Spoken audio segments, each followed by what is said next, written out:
Okay, good morning everyone. Thank you very much for coming along this morning. We'll get right into it. Do we have any apologies this morning? No, we're going to substitute, absolutely. So we have Councillor Robertson for Councillor Wilson. Okay, thank you. Right, so as I say, good morning. Thank you very much for coming along. I'm going to introduce the top table. So basically head along from my right the way along. On my far right, I have Mr. David Niven, then Mr. Jamie Scott, then Mrs. Anne Conliffe, and then following on, we have Mr. Jeff Fogg from our legal department, the Vice Convener, Councillor Bob Braun, and Mr. Danny Williams, and that's the top table. Do we have any declarations of interest on any of the proceedings coming forward today? No, thank you. Okay, we have had some deputation requests for business today. And are we in agreement that we hear these deputations? Agreed. Thank you. Okay, now when it comes to the minutes of the previous Planning and Development Management Committee, the minutes have actually been posted, but they haven't actually been sent around, and I believe no notification has been given. So I would like to defer the minutes to the next meeting for signing, if everybody is in agreement with that, to make sure that everybody has a chance to read them and to agree them. Are we okay with proceeding that way? Agreed. Agreed. Thank you. Then we will sign the minutes off at the next meeting. Okay, so that brings us very firmly on to today's business. And the first application in front of us is an application of erection of 3 dwelling houses at land west of Darkfaulds Cottage in BLAIRGOWRIE. And I believe that Anne Conliffe is, no, sorry, it is. Anne is speaking on the report. Thank you. Thank you, Convener. This first slide shows the proposed layout for the 3 houses. You'll see on the layout it's detached houses, 2-storey, relatively modest in design, and you'll see in a further slide that they pick up with existing dwellings that are in the nearby area.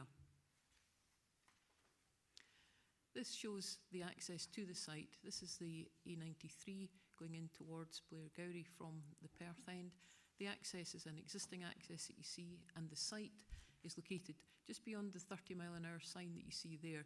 There's a little flag which is a for sale sign. That's the bottom corner of the site, the southwestern corner.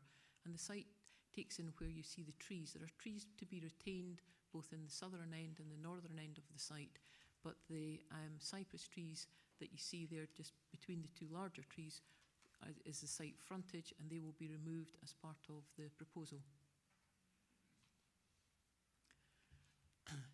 This is on the site looking across. The existing fence line is the eastern part of the site, which breaks it from the dwelling house, which is located on the other side of that fence, this was the garden ground. And it just shows the slope of the site in this point. Again, this just looks up, showing the slope of the site. This is us at the northern end of the site. The fence line there, the slight slope, and it shows that it is now much more open than it was when outline consent was originally granted in 2014.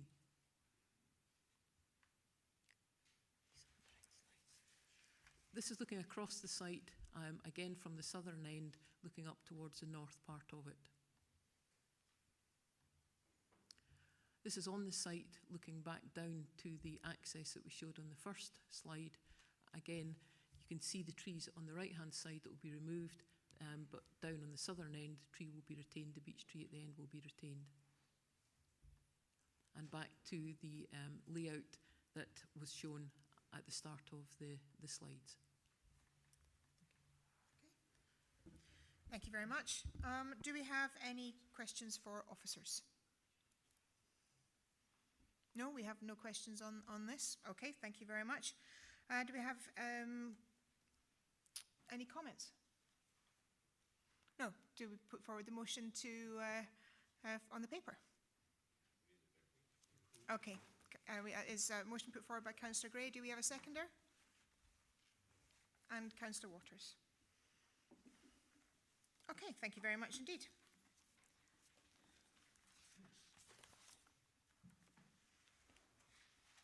Okay, that was very smooth, thank you. Okay, we'll move on to the second paper in front of us. This is erection of 29 dwelling houses and 4 flats and formation of SUDS, landscaping, roads, infrastructure and associated works, and the allocated site of H68, land northwest of Park House, Ardler Road in MEIGLE. And can I ask Jamie Scott, Mr. Scott, to speak to the report? Thank you. Thank you very much, Convener. Yes, the slide that's in front of you shows the proposed site plan on the allocated site within the current LDP, which identifies the site as being indicatively capable of accommodating 20 dwellings, and the proposal is for the 29 dwellings and the 4 cottage flats. The site is rectilinear in form. The proposed access is to come off Ardler Road, which is to the east and south of the site. Moving into the site, essentially, as you can see, it's one road in with a couple of cul-de-sac type mews developments, and the dwellings are orientated in and around these localities. To the north of the site, there is a proposed open space area, which will also double as the surface water detention area. You won't see it on the plan because the proposal is actually an underground storage facility. And to the southwest of the site, you can see 2 small arrows which are indicated to come off those mews, which are proposed pedestrian accesses to Victoria Park, which is a large green space area within the village of MEIGLE. This is a shot taken from the northeast of the application site. So as you'd be moving southwest along Ardler Road, it shows the frontage of it, currently as a hedge. Clearly the proposal would be to remove an element of the hedge in order to form the vehicular access. This is a photograph taken from the approximate location of the vehicular access, so it's looking from the southern part of the site, looking to the northwest. So you can see it's an agricultural field, currently in an undeveloped state, and the site extends to the tree line at the back, which I'll touch on in a later slide. This is taken from the southwestern boundary. This is from Victoria Park that I referenced earlier. This is the play area. So a proposal at this junction would be to have one of the paths coming into the park, and again one further to the north. This is taken from the northwest corner of the application site. It's almost to its extent. This is looking towards Treeback, which is a private road, which is to the north of the site. This existing tree line is to be retained, and beyond the tree line there is also the MEIGLE burn, which marks again the boundary of the site. This is almost a reverse view from the previous location, looking back across the site. So again, you'll see it's an agricultural field with the boundary to the right of shot to the park. Straight ahead at the southern boundary are the existing houses on Ardler Road and Glebe Place. And to the left of shot, there are the garden grounds and the properties of the 3 properties which are referenced in the report, which bound onto the application site's northern and northeast boundaries. This is a photo montage, a 3D rendering of the proposal. So you'll see this is taken from the southwest of the application site on the large photo on the bottom part of this slide. So in greater detail, it's given an indicative layout and appearance of what the proposed dwellings would take shape. And to a slightly less degree of certainty, it just shows the relationship with the existing properties. So the nearest one on the southern part of that is the existing property on Ardler Road, and again just showing how it would integrate within the wider area and MEIGLE itself. The top images just give an impression of the indicative house types and their material finishes. And this takes you back to the proposed site plan. Thank you very much, Mr. Scott. Right, we're at the point where we have the deputations on this. Could I ask for Mr. Heather Hayes and Miss Gambling, who are coming forward to object, to make their deputation? This will be done jointly, I believe. You have 5 minutes to make your piece and say your piece, and then you'll be notified when there's a minute left to go. And if I could ask if you could wrap up pretty much on the 5 minutes, that would be lovely. And then if you are available to have some questions from the committee if they wish to. Yes, certainly. That's lovely. Thank you. Right, ladies and gentlemen, I'm here on behalf of Gowan Bank, which is the property to the northeast of the proposed development. And I have some issues with detail in the development, which I would like to bring to your attention today. Paragraph 68 of the presentation mentions daylight, sunlight, and privacy.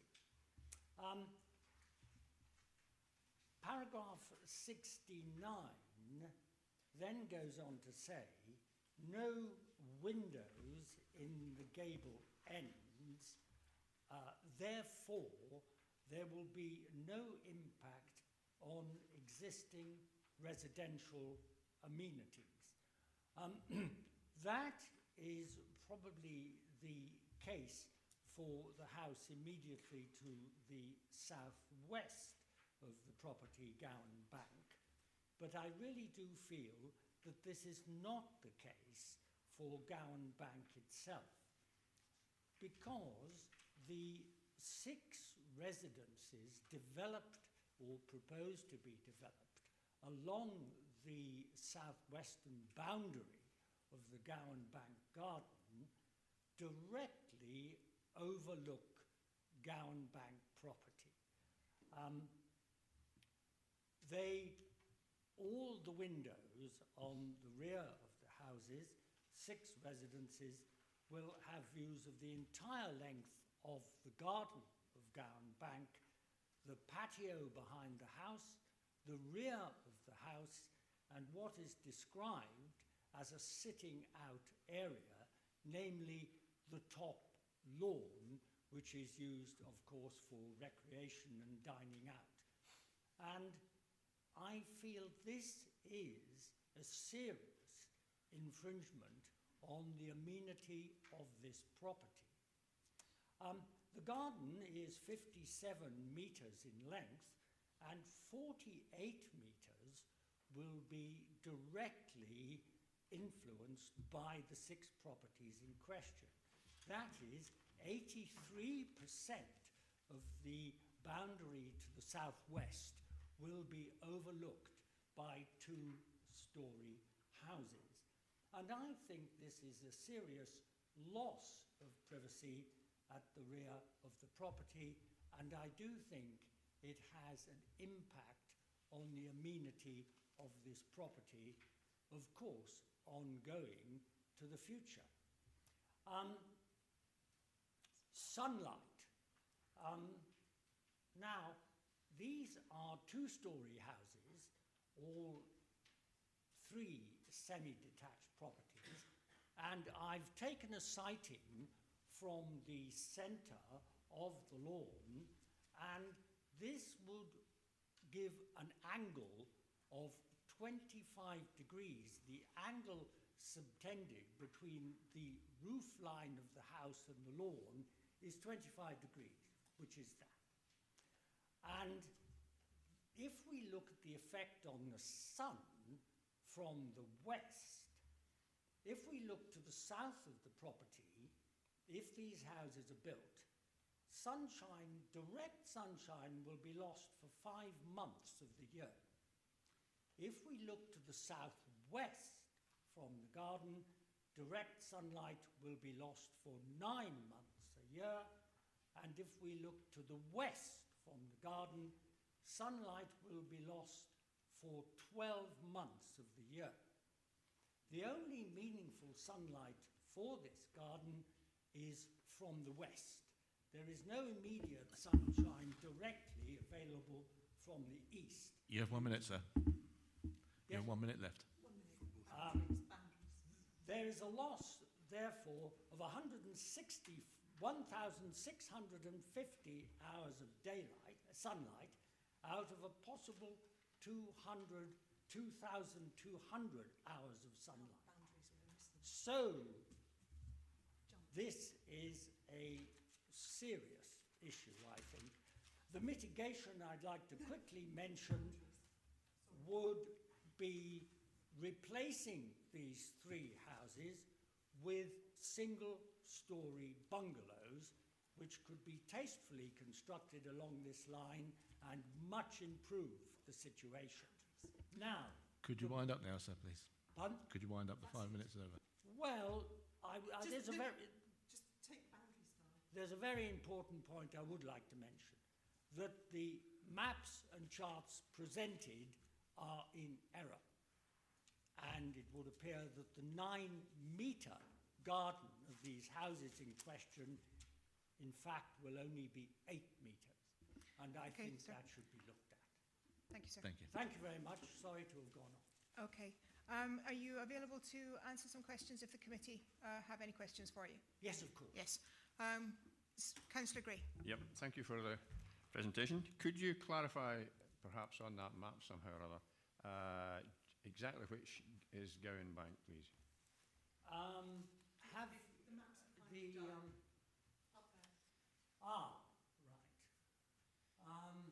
Gowan Bank is, if we look at the road here, Ardler Road, the first property is West Park, which comes off Ardler Road.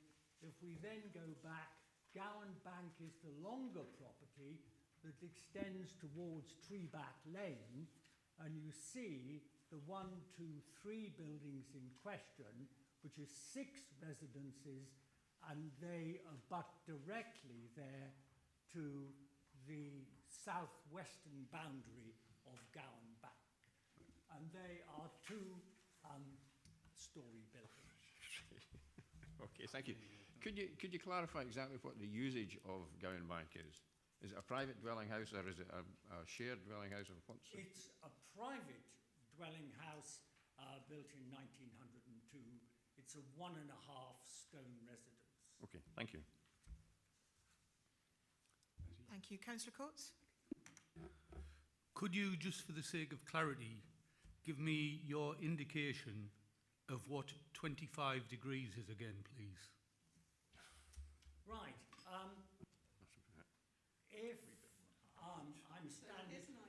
If I'm standing in the Gowan Bank garden here, with the house behind me, looking down the lawn, the patio and the upper grass area would be here. The houses in question would be on my left-hand side.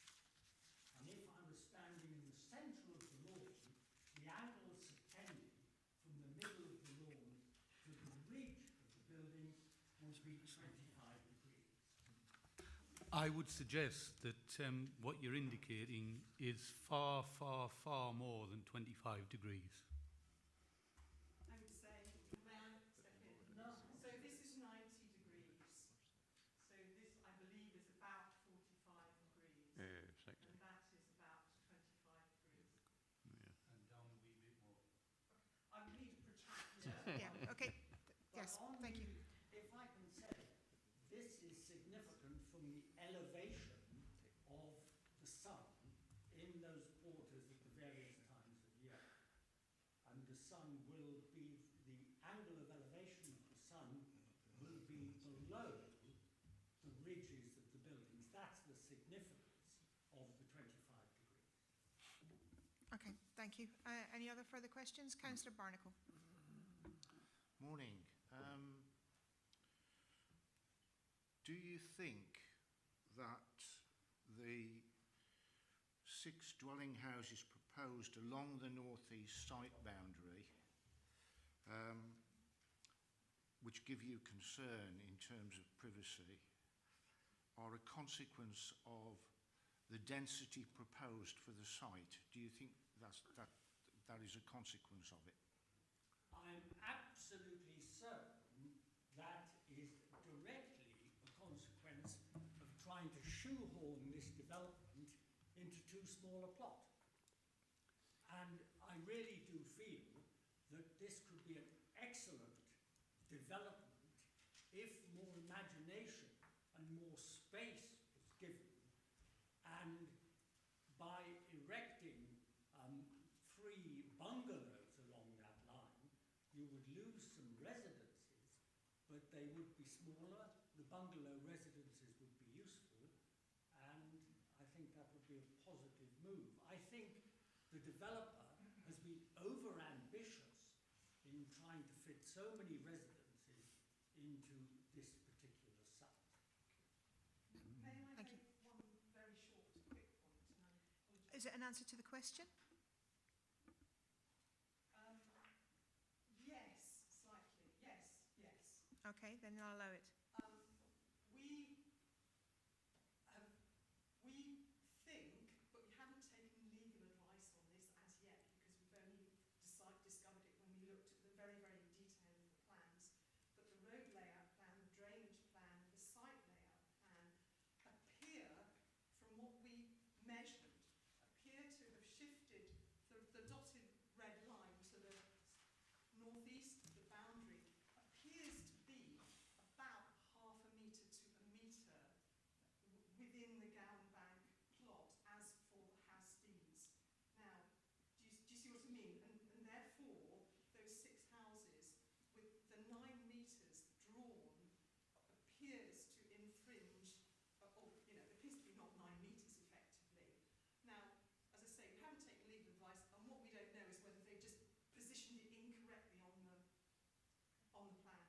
The council's site plan, I forget, the council's proposed planning area appears to be to tie up with the feud charter for the house. But the detailed ones that we've seen proposed by the developer, I'm sorry we haven't had a chance to notice it before, but it's only when we looked at it in scale. The detailed plan is to have put these houses too close to the boundary and therefore they What the developer, everything is as a result of, in answer to your question, the density, the proposed density of the houses, they've sort of pushed them in to try and, it appears, sorry. Okay. I can only say what appears. Okay, thank you. Sorry. Thank you very much. Are there any further questions? No. Thank you very much indeed for your deputation. Thank you for coming. Okay, we'll move on. Thank you. Okay, yes, Mr. Reid was on the deputation list, but he has since pulled out, so we will move on to the next stage. So that will be any questions for officers? Councillor Simpson. Thank you very much, Convener.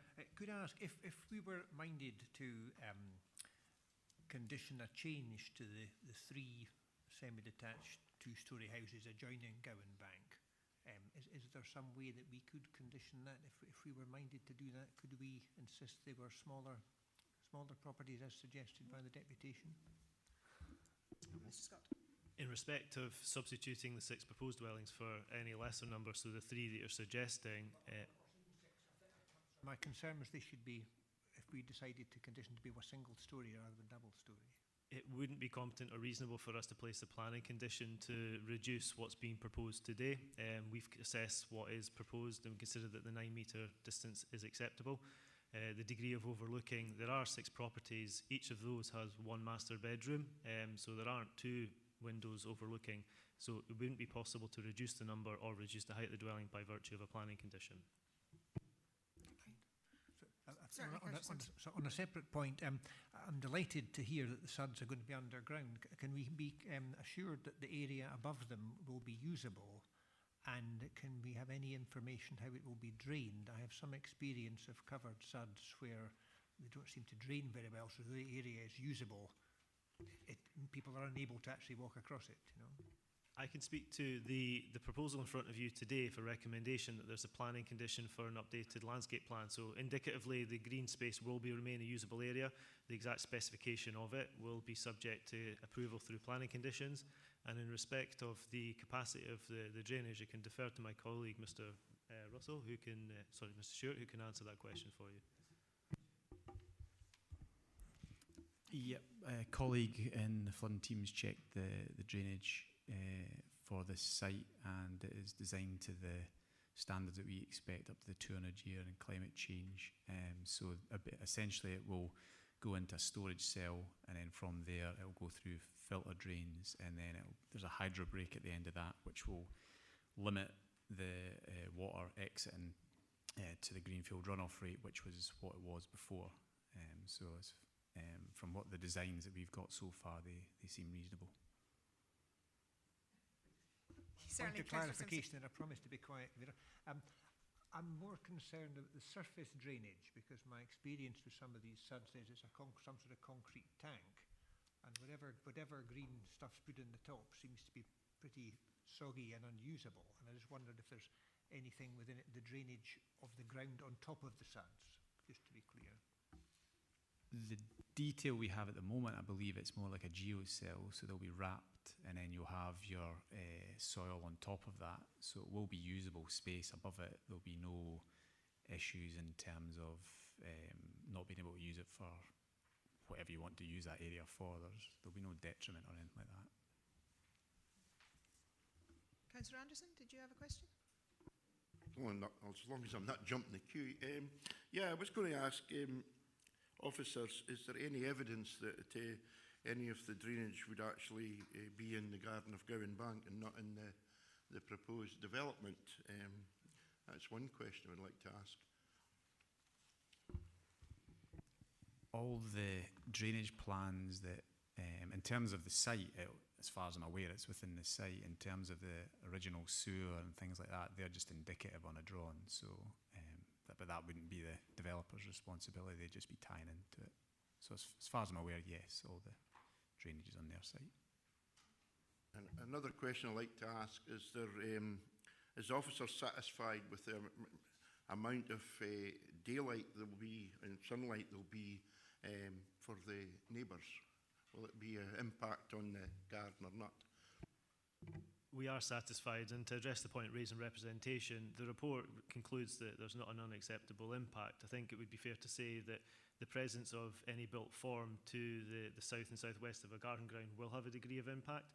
However, it wouldn't be for the totality of the length of time suggested in terms of a full 5 months. It's obviously for a period of the day and intermittent thereafter, and clearly in winter there will obviously be a greater effect anyway with the sun being lower. That said, given the benefit of the garden ground being 57 metres in depth and in length, and the depth of the garden, there's not going to be an unacceptable level of the garden ground being adversely affected for all of that time. So on that basis, given the setback, the height of the dwellings and the path of the sunlight, we're find that to be acceptable. Thank you. Councillor Waters. Thank you, convener. Just a general question, but kind of specific with this as well. We've had raised about the question in the boundary of the site, or the survey of the boundary of the site that is false, and haven't seen one in Kinross and another application where I've seen boundaries either height-wise or the extensive boundaries being wrong. How can we ensure, as a council and as a committee, that we are getting accurate information before us to determine an application? Where I have seen, and I'm sure you're well aware of the one in Kinross where we had height issues. People were misinformed because of the heights on a survey with a large application.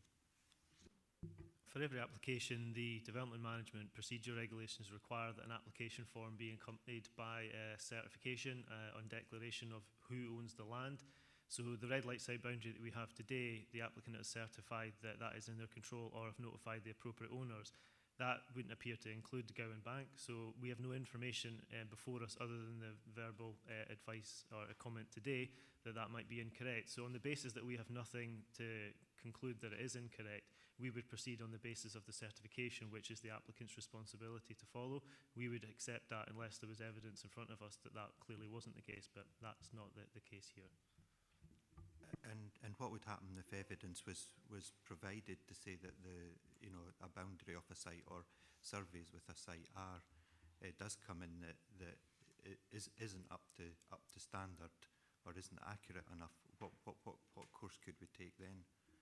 If it had been received during the course of the consideration of the application, the officer in the determination process would approach, typically if it was thought to be a valid concern, the developer for comment on that matter, and they might be able to clarify the extent of the ownership and how that ties up with the application site that they've certified for. We haven't had that for this application, so at this point there is no restriction for us to move forward with the determination. If any issues are residual from the owners of Gowan Bank hereafter, it would be a civil matter for them to challenge. Clearly, if there is a certification issue, they wouldn't be able to take the benefit of a planning permission on land that's not in their control. That would be a civil matter for them to resolve. Councillor Robertson. Thank you, Convener. Given in response to Councillor Simpson's question about it's not possible to condition put a condition on this application that the houses bordering Gowan Bank are kept a single storey.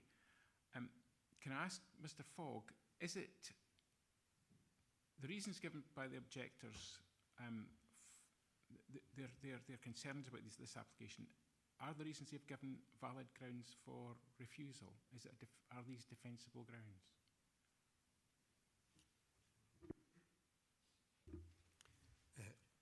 If the committee took the view that the scale of the site, the scale of development was excessive, that was an undue density level, and that this was having an adverse impact on the neighbouring environs and neighbouring properties, that's a competent reason for refusal.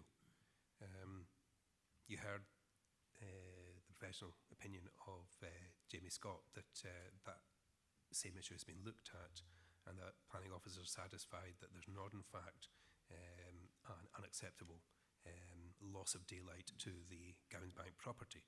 It then becomes a judgment for the committee collectively to exercise. Thank you. Can I ask Councillor Barnacle? Yeah, I've got 3 questions. First of all, in the consultations and representations, there doesn't seem to be any reference to the Community Council. I don't know if they commented on this application. That's one question. One of the representations refers to the neighbour notification process, which is a constant theme. When we moved from developer notification to council notification, I thought the neighbour notification process would improve, but it seems to have gone in the other direction. So any comment on that? And the final point, and the most important point, we seem to have gone from a maximum of 20 in LDP1 to a minimum of 23 in LDP2, and this reference to LDP1 being indicative, which I have evidence to suggest the Scottish Government don't agree with that. So I'd like some comment. I know it's all explained in paragraphs 59 to 67 of the report, but when I asked the deputation whether the density of the site was possibly a consequence leading to their concerns, they seem to agree. So I'd like the planners to comment on why we're going for this particular density and why the numbers have gone up.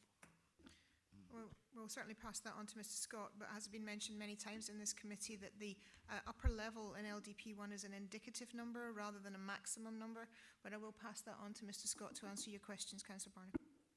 Yep, taking them in turn, I believe you were asking firstly about the Community Council.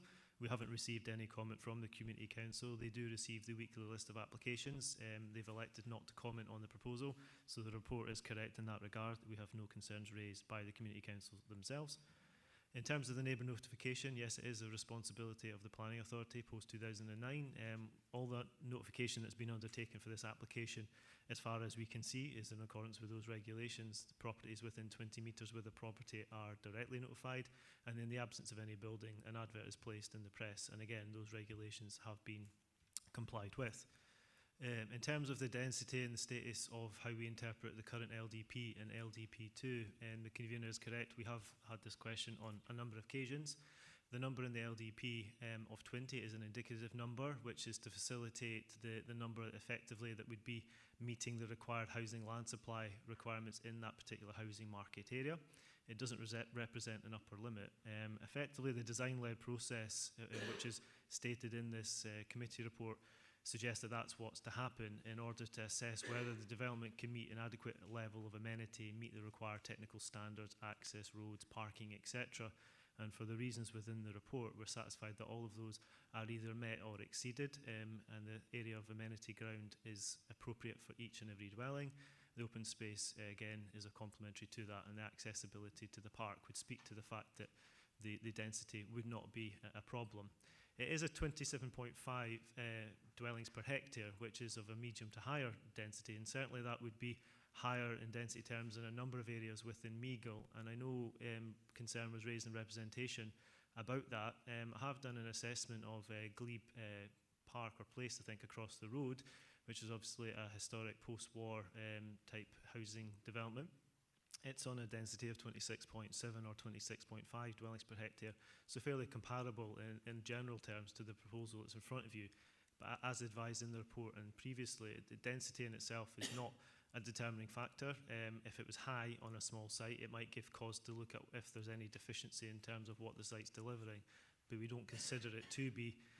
And whilst we're making reference in the report to the range of densities within the local development plan up to an upper end of 36, we're not using that as a concluding factor to justify this proposal. It wouldn't be appropriate to do so because there are unresolved objections to that process, and it would be for a reporter through the examination process to consider whether that range is appropriate.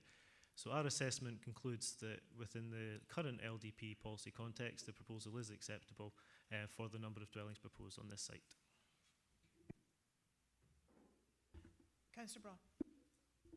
Thank you, Convener. It was just a question for officers regarding transport on this occasion. Ardler Road, I have driven on that myself. There are often a lot of parked cars down the road, and it seems to get more congested as you get towards the centre. And I just wonder if we had any concerns or any comments regarding flow of traffic from the site. Mr. Salmon. Yes, there's no concerns regarding the trip generation from the site. A transport statement was produced, and examining the AM and PM peaks, you'd be looking at approximately 15 vehicles over the hour peaks, essentially. Yes, there are parked cars along there, presumably predominantly existing residents. If there is an issue, that is an existing issue. From comments and indeed from observations, they are acting as a ad hoc traffic calming feature. Vehicles are essentially having to take at certain points, slowing traffic down. And indeed, observed speeds visually seem to be quite low. And indeed, road safety have no objection to the application. Thank you, Convener. Do we have any further questions? Councillor Simpson, sorry. With your indulgence, I just had a little bit of clarification with regards to the comments from the Community Council. It's my understanding that the local Community Council has only just arisen from the dead in the last few weeks and is now chaired by our old pal, ex-councillor Bob Ellis. I don't think it would have had an opportunity to have commented, so I wouldn't like anyone to be misled thinking they didn't comment. I think they may not have existed when this was put out. Thank you very much. I would imagine it would be hard for them to comment if there actually wasn't one. But anyway, thank you very much indeed. If there was a comment to be made, Bob Ellis would be making it, I would imagine. Thank you. Just ask if there are any further questions for officers. Okay, if we have finished with questions, we'll move to debate. Are there any comments on this application before us? No, none. Okay, in that case, I will ask for a motion on the paper. Councillor Drysdale. Thank you, Convener. Yeah, I'm impressed with the design of this development, and to my mind, the developers are to be commended by its design. The deputation indicated a 25% angle between the top of the properties that are of concern. That's about the angle of this microphone. Which is not significant in my view. I'm content with the proposal as it stands, and I would like to move its approval. Thank you. We have a motion. Do we have a seconder? Councillor Anderson. Quite happy to second it. Thank you. Do we have any amendments to the application? No. In that case, the application is approved. Thank you very much indeed.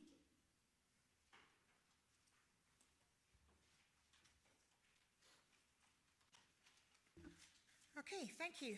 Right, so this brings us on to the next application, which is a change of use and alteration to garden ground to form waste recycling business, Class 6, comprising of siting a skip, erection of a wall, fence and replacement gates, formation of raised hard-standing steps and associated works in retrospect at Bridge House, Main Street, KELTYBRIDGE in Kelty. Okay, and I will ask Mr. Niven to speak to the report. Thank you. Thank you, Convener.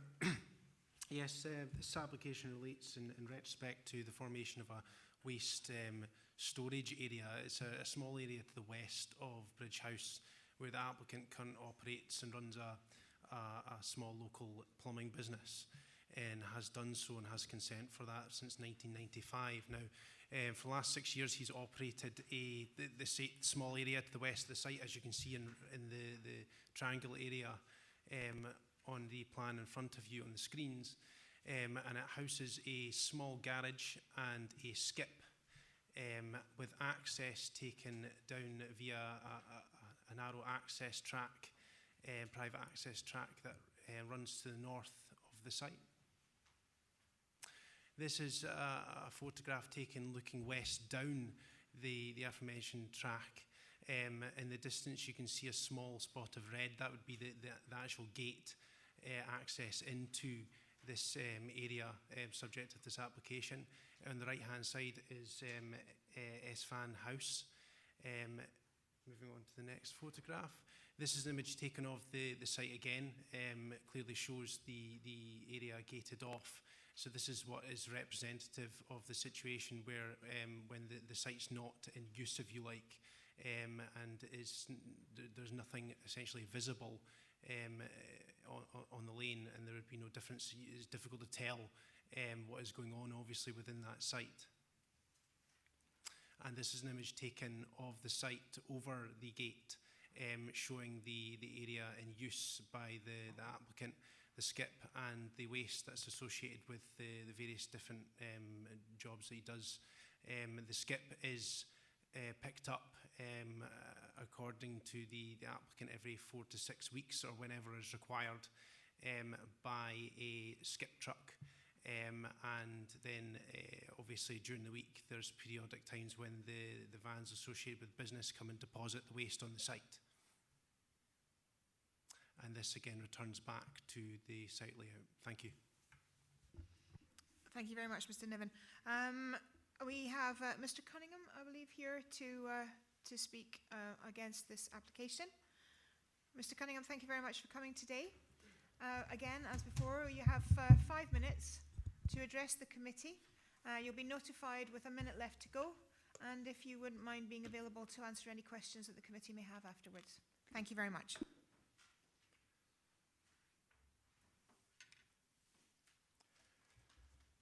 Good morning.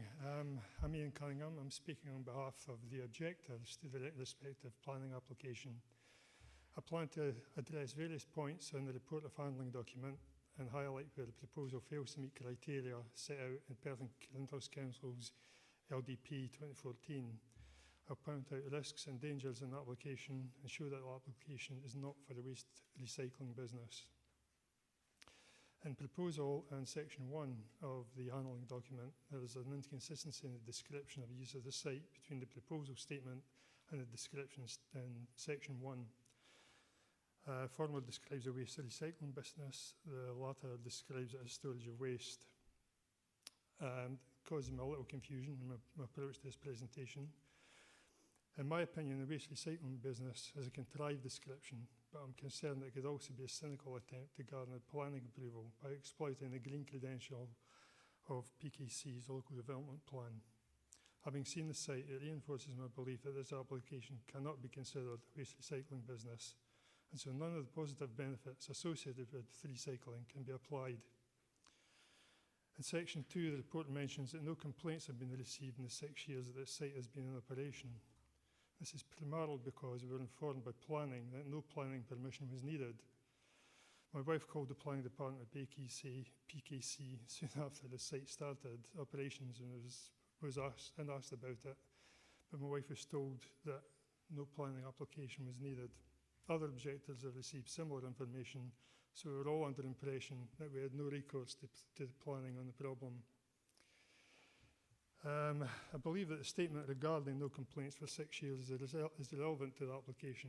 We're considering retrospective planning now with a sufficient number of objectors to the application to take the application to committee. And section 17, PM1A placemaking, the key words in the statement are must contribute positively. In my opinion, the application achieves the opposite. It makes no positive contribution at all, and it has an overall negative impact on the surroundings and on the public walkway and cycle path, which is part of the Sawmill Road. Section 18, policy PM1B placemaking, states all proposals should meet all 8 of the placemaking criteria. I believe the application fails to meet the first criteria at paragraph A. The site is not safely accessible from its surroundings. Access to the site poses a danger to members of the local community and to the wider public. There have been a number of occasions where my son has come close to a collision with vans entering the Sawmill Road when he's been on his way to work in the morning. There's also the danger posed by the skip lorry reversing blindly out of Sawmill Road onto the main street. The actual exit onto the main street is very narrow, and locals, when exiting the site, have to take it very carefully to move out. You're almost out of the Sawmill Road before you can see what's coming. Section 24, EP9B, new waste management infrastructure. On this one, I contacted the planning department when I was drafting my objection letters to ask about this and the relevance to the retrospective application. I spoke to Mr. Sean Panton and was informed that EP9B would not apply in this case. Now I find it included in the report, so I need to address that now. There are 12 criteria in the policy. I estimate that the proposal satisfies 2 of these criteria, or 17%. Going through them in turn, A, I fail to say the site makes a positive contribution to a network of waste management installations. B, C and D. You have 1 minute, sir. No alternatives given and little or no account taken of the environmental and social impact. Before implementation of the site, the business kept a skip in the grounds accessible from Main Street. Why did the applicant decide to move to the current site? I can only surmise that the siting of a skip in plain view of the house offended this applicant's sensibilities, and so was moved to be out of sight, out of mind. Referring back to the consideration of social impact, the applicant has shown no regard for neighbours in implementing the new site, but has relieved himself of the problems and simply passed those problems onto his neighbours to deal with.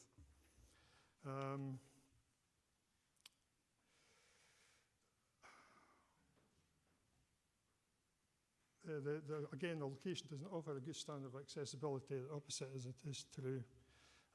There's little or no mitigation of noise or litter. Moving on. If you could wind up now, sir. Oh.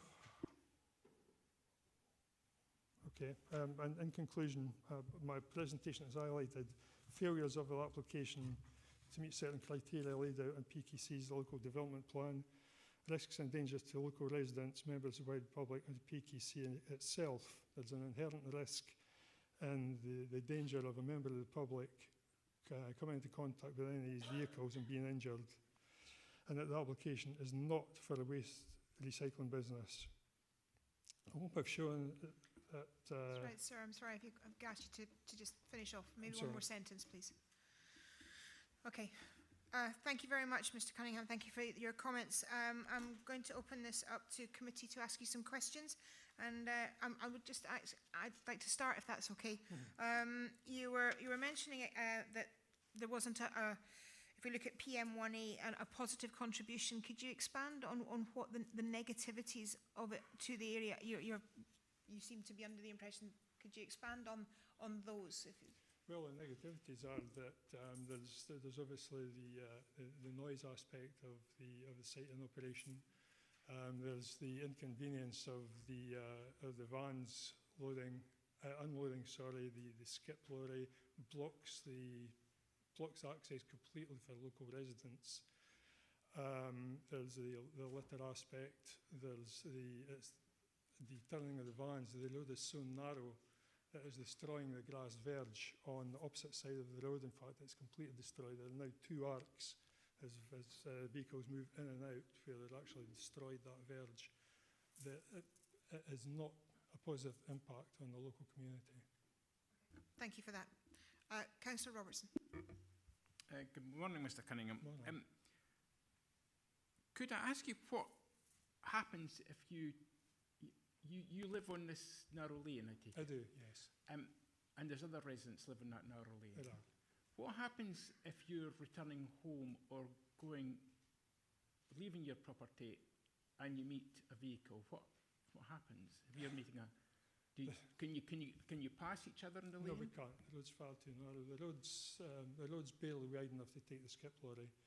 I estimate it's possibly about 8 feet wide, something like that. I haven't measured it, but it is very narrow. Now, there's a house right at the end of the lane. It's Fahan House, yes. Right.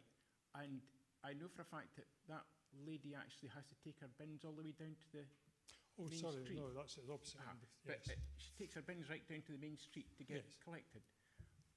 What happens if the skip lorry is coming in and she tries to do that? There's no way to get past. She can't even get past with this? No, the skip lorry totally blocks the road. In fact, it comes perilously close to the wall at the bottom of my garden. And my last question, if I may.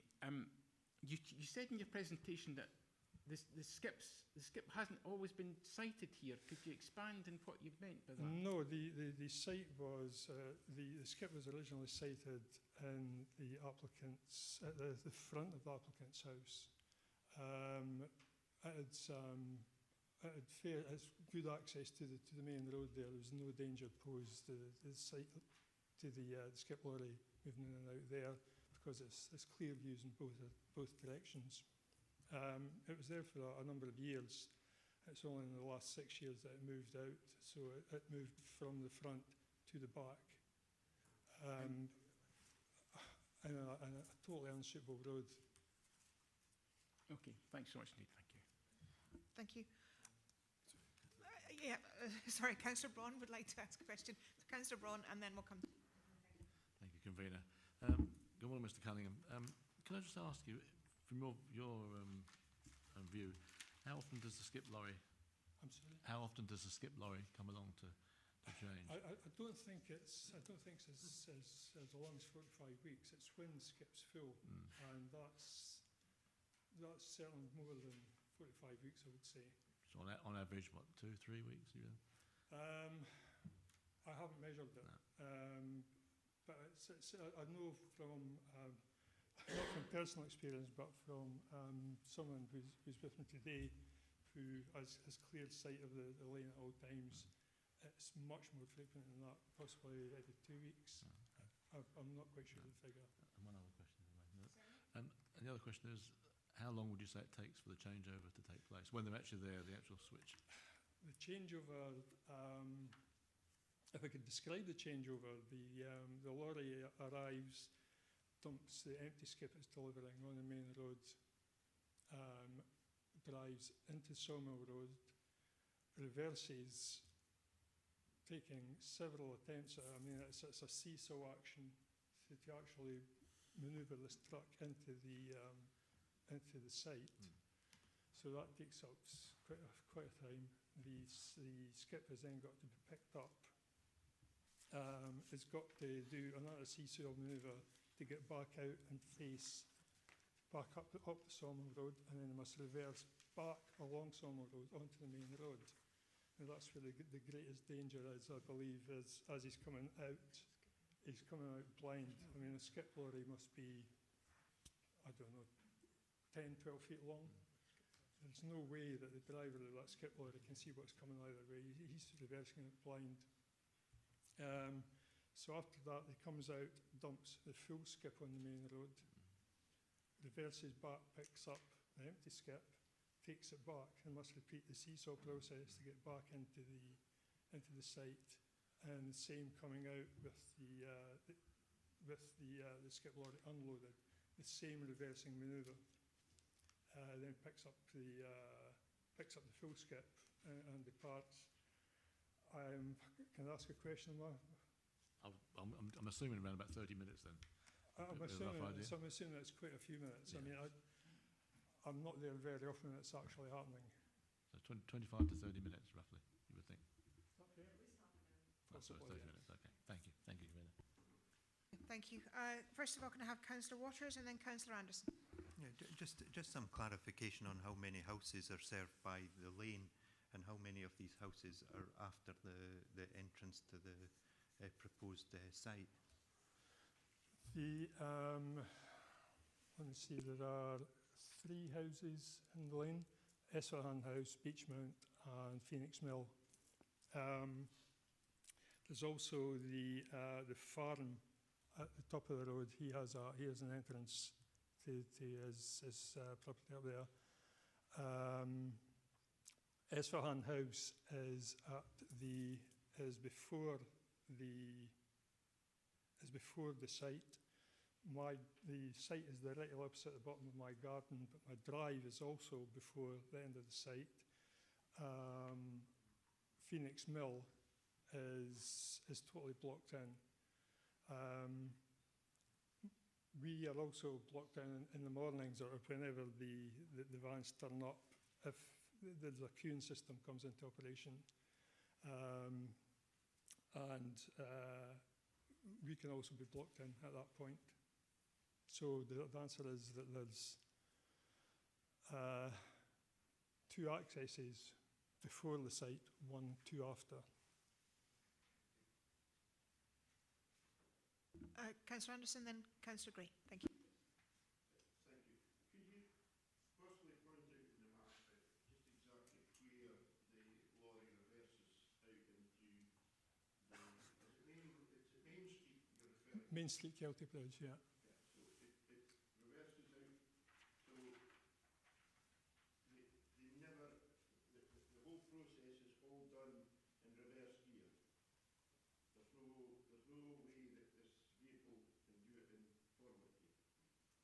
I don't believe so. I don't believe so. I don't think the site is deep enough to allow the lorry and the skip to get in, to give them enough room to actually turn in that space. It's always done in reverse. Exiting the sorry, you see in red here, that's the Sawmill Road.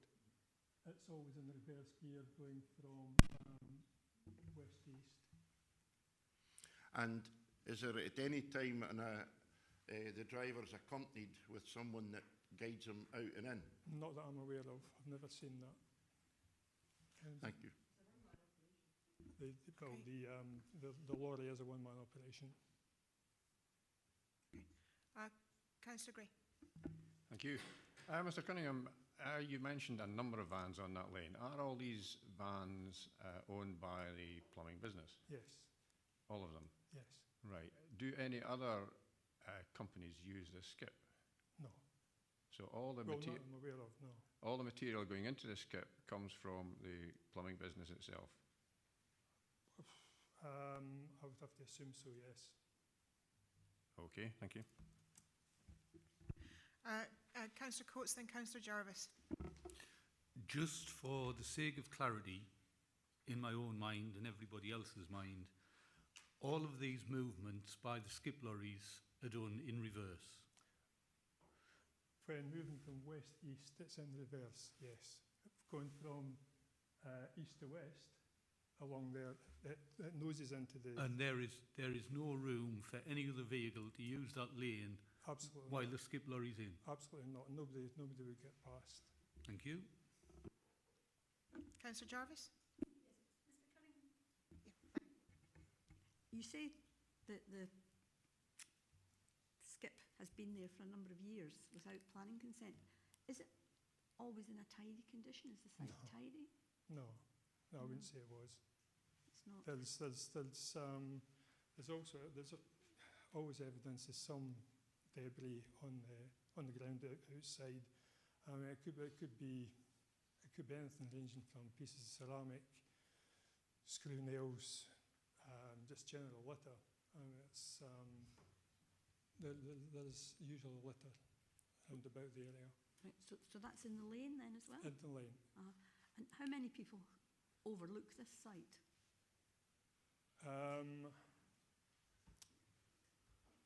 There are in sight. At the bottom of our garden, we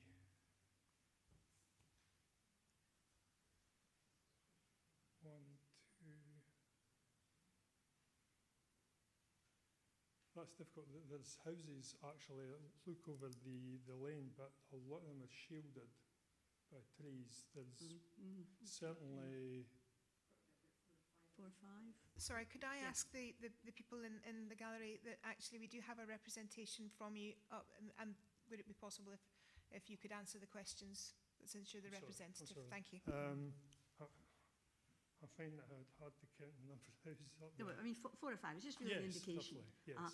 And my last question I would be glad to hear is, how many vehicle movements a day? Can you estimate it? In total, or by the business?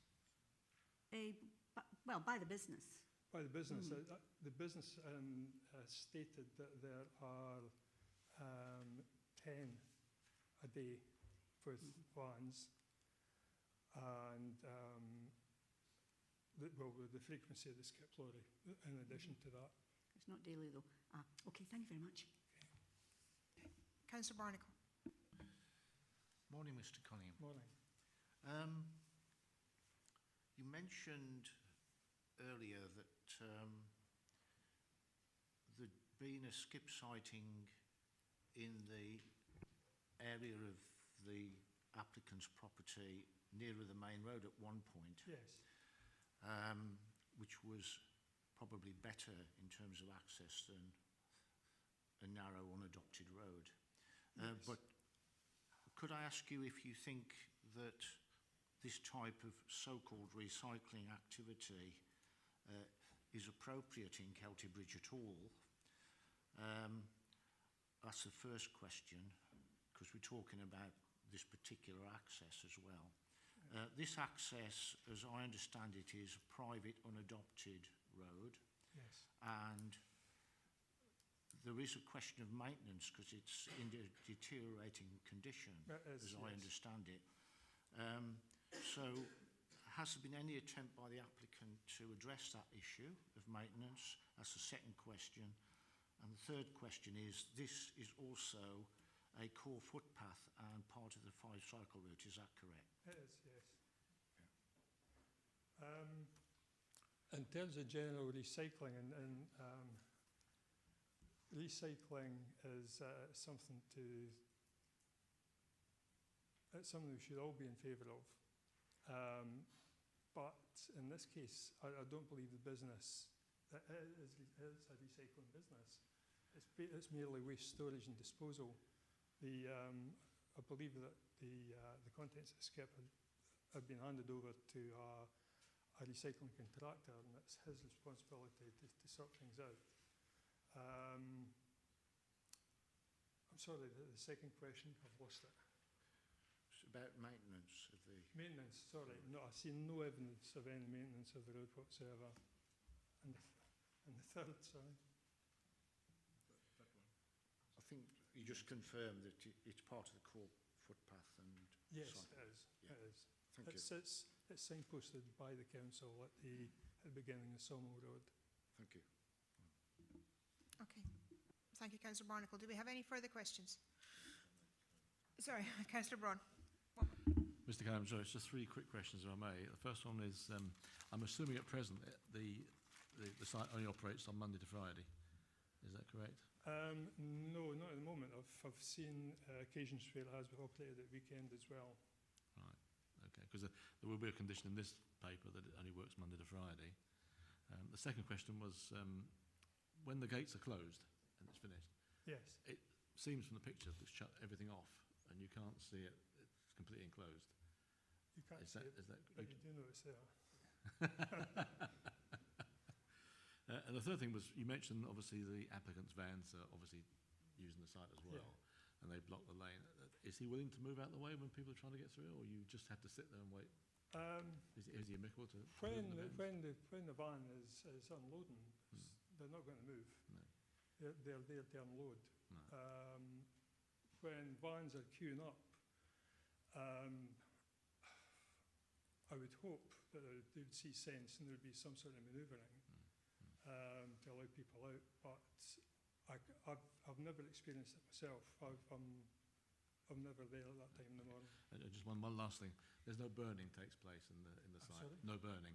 There's no goods burnt, no We have seen evidence of burning as well. We did come back late one night and there was a fire on the site. Thank you. Thanks. Thank you, Convener. Thank you. I just have one last final question. I think that will be us, so sorry for the grilling. There's been a couple of references made here that this is a recycling business. It is my understanding from reading the report that actually this is waste from the business that he has rather than recycling. Can I just have some clarification on that? Well, it's actually what's stated in the application and the heading of the report. It's by it says waste recycling business class 6. Right. Okay. I understand where you come. Right. I understand rather than something that you've actually seen. Okay. No, that's fine. Thank you very much indeed. I believe that's all the questions. Am I right? Sorry. Okay, Mr. Cunningham, thank you very much for your time and thank you very much for your deputation. Thank you. Okay, we actually have Mr. Gray, who is here on behalf of the applicant, and if I'd like you to come forward. Mr. Gray, thank you very much for coming. The same situation, if you have 5 minutes to address the committee, you'll be notified when there's a minute to go. And if you wouldn't mind hanging back afterwards to answer any questions that the committee may have. Thank you very much. Yep. Thanks very much. Good morning, councillors. The application before you is recommended for approval as it's considered by your office to be compliant with the development plan, and there are no material considerations which would outweigh that recommendation. As we've heard before, it's an established family-run business, Crombie Plumbing and Heating, so their main business is plumbing and heating to the local community. They're not a recycling business. It's the waste that's arising from the business itself that's the subject of the application for the storage. As you've heard before as well, it's been here since 1995 with no formal complaints in terms of the running of the business itself. You heard earlier on about the movement of the skip. Again, that wasn't due to any complaint. That was more to be the business looking after its local community and making sure the skip was out of sight and out of mind. Proposal is fairly simple in content, as you've heard. It's a siting of a skip, an enclosure with a gate. It's a compartmentalised hardstanding. So again, the question was asked earlier on about sorting of waste. Well, that does happen. These are all inert wastes. There's no gases, there's no smells, there's no dusts. And again, the comments you've had back, or certainly the officers had back from the Environmental Health Officer, they're satisfied that this is not an environmentally risky operation. The scale of the operation, again, is picked up in the committee report, 2.5% of the entire site area. So it's very, very small in terms of the size of the operation. No objections from statutory bodies, as I've mentioned. And really the main concerns raised by the objectors I'd like now to go on and address. There's actually one letter of support who recognise the long-standing nature of the business and its economic generation that it actually contributes. The family, as I said, run the business. The father and the son have grown up in the area and want to continue employing local people within the area. Again, we emphasise the small-scale nature of this business. There's one skip lorry. Again, there has been debate about numbers of movements, numbers of deliveries ongoing. The fact is it's every 4 to 5 weeks, and it's only when the skip is filled are the contractors, Russells, asked to come along. You see that mentioned in paragraph 56 of the committee report. Again, contrary to debate, we're saying it takes 15 to 20 minutes, not the half an hour that's been mentioned. Again, see paragraph 57 of your report. It's a small impact, not long-standing. The business runs 9 to 5, Monday to Friday. Again, that's a planning condition of this planning application, planning permission. Again, just confirm some facts. 5 works vehicles. Yes, there will be a movement in and a movement out, makes 10 movements. Some of the workers don't come into site on a day, they'll go off to service customers. So that's really a maximum that we're dealing with in terms of 10 movements in a day. And again, as I mentioned, one skip lorry. There's probably more visitations from Amazon and other deliveries in the area than there are from the skip lorry company themselves. We don't believe it's highly disturbing to residential amenity. There are no residents that actually overlook the site. Again, contrary to the question that was asked earlier on. And finally, the access track that we've asked about, which is single track, admittedly, It's a farm track, so there are farm vehicles using this road as well. So whilst there might be an issue about the size of a skip lorry, same applies to tractors and other farm machinery vehicles that would use this road. Finally, we'll just turn to paragraph 53, which really deals with the main areas of concern about noise, disturbance. Again, I'll reiterate, your officers in environmental health have been consulted, who are content, and they recommend planning conditions that will help mitigate any unforeseen impacts, which again are limited in terms of hours of operation. And you've heard already, it's been confirmed there's no material being burnt. I'll just wind up now, thank you. So finally, I'll just commend the application to you and ask that the Planning Committee supports officer's recommendation to approve the small-scale operation relating to a long-standing farmer-run business. Thank you. Thank you very much. I'll open it up to committee for any questions. Councillor Robertson and then Councillor Gray. Thank you, Convener. I totally agree with you that Ogilvy Plumbing and Heating are an important commercial business, and they're certainly a good driver in the local economy. So I do agree with the points you've made. But can I ask you one or two questions?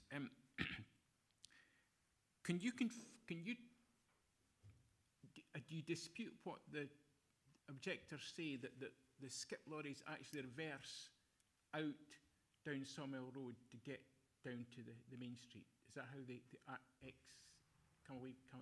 exit the site? It's my understanding, yeah, they do reverse, albeit they can turn up at the farm if need be. My understanding also is they are single manned, but each of the skip vehicles themselves have cameras in the back, so it's very safe for them to do this. Obviously, it's not the only operation they'll do in a day. They'll do other deliveries, and they also do the same manoeuvres in other deliveries if required. Thank you. And I've actually visited the site, and I have to say it says a great deal for modern lorry drivers that they can actually get a lorry into that gate. I cannot believe, I can understand why the side is all churned up, but can you tell me, when they reverse into where the skip is stored, do they get completely off the road or can they only get part of the way in? I can't imagine how they do it. Yeah, it's my understanding they get partly way in. I don't know if you've seen the site, but there's a hard standing with the skip on it. It's probably the most accessible part of the site, to be honest. But they can do it. You heard again from the objector that it will take a number of forward and backward movements in terms of micro movement into the site, but it is done. Do you want to get that? Likewise, when vans come to deposit their waste, do they block the road as well, or can they get completely in? Do they manage to reverse completely into the gate to open the road up again? It's my understanding, as I said in the presentation, that the vans themselves aren't the problem, if there's a problem in this case here, because the vans will visit infrequently. They'll go in a forward and a backward movement if required. So my understanding is they wouldn't be blocking the lane as such. When they're actually emptying, do they still block the road? It's my understanding that they don't sit on the road. They will come to the side and leave their waste at the store. So I wouldn't see there being a blockage of the track itself. I'd accept that for the skip, but just like any other farm vehicle that would be using the farm access road, it'd be the same situation. Okay, thank you. Thank you. Councillor Gray? Yes, thank you. Good morning, Mr. Gray. Looking at a map here of the village, it suggests that there is a circular route. If you carry along that lane towards where the skip is and continue and turn right and turn right and turn right again, you're back where you started, sort of thing. Is it actually a used circular route? In terms of public access, or as in terms of vehicles? Do these vans use that as a circular route? My understanding is, again, it frequently depends on which direction or route they're heading off in. If I'm a guessing person, and I'll be honest with you, they probably don't go the full circuit, but I'm sure they could if they were asked or if they were told there was some kind of problem that has arisen in this case. But again, as you heard from the objectors, they couldn't answer some of the questions in terms of movements and times because, frankly, it's such a small business that it's not that apparent how much of an impact this is going to be on people in their lives. Yeah, I mean, I've got to say I do appreciate the importance of such businesses in villages, and it's good to see that there is such a thing, and you know, so many villages lose all their businesses one way or another. and it, you know, such as the economy of a village, that it needs to have thriving businesses. It just seems to me an unfortunate presentation of a facility to help this business in an unfortunate situation which may have had a more socially, community amenable location. And that's why I asked regarding a circular route, for instance, which may have deflected from the need for all this turning at right angles to a wee lane into a wee site. It could have been an angled access to it, and Bob's your uncle, you just carry on the way you come in. Continue going round in a circular route, but that's by the by. It seems that that information is not quite clear. If you can't tell me that the vans actually do use this, I mean, it could be that a skip lorry could go round that way, but you're not sure if you can or not. It's entirely conceivable. Again, we're just going on the advice from roads officers. There hasn't been any recommendations from them in terms of the routing. There hasn't been any requirement for a transport statement or any confirmation of the movements themselves. Right.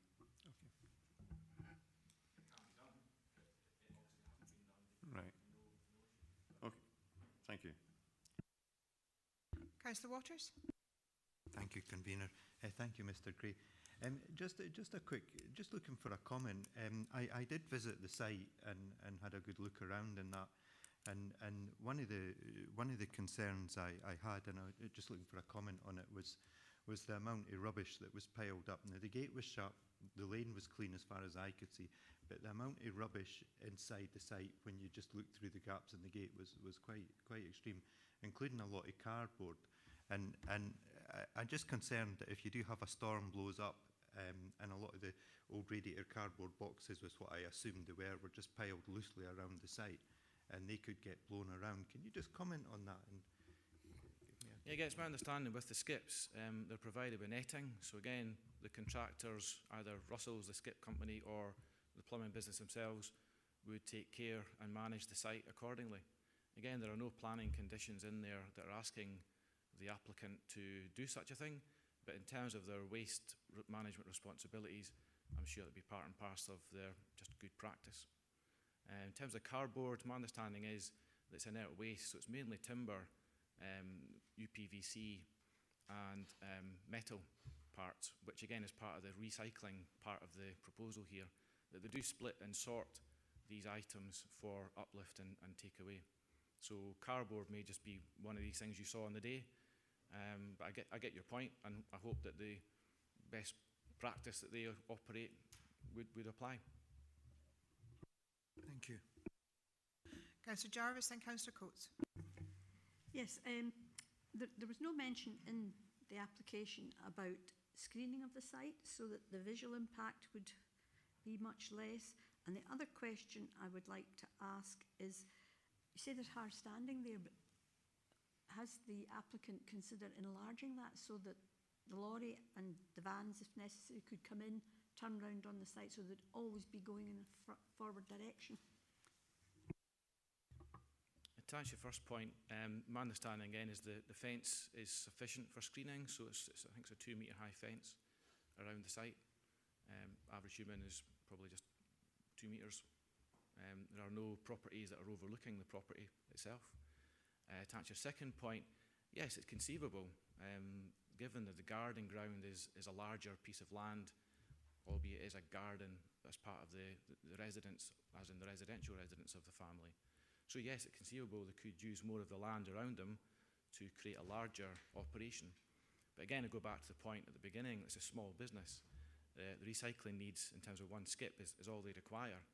So it'd be folly to lose garden ground or to at least make a larger development for an area where there's a family-run business here. It's not necessarily an industrial scale business that we're talking about. That probably answered the question, I think, from Councillor Barnacle earlier in terms of the principle of this being a business within KELTYBRIDGE. It's his long-standing nature of the business, I think, that drives this, not necessarily the nuisance that's coming from a small operation just now.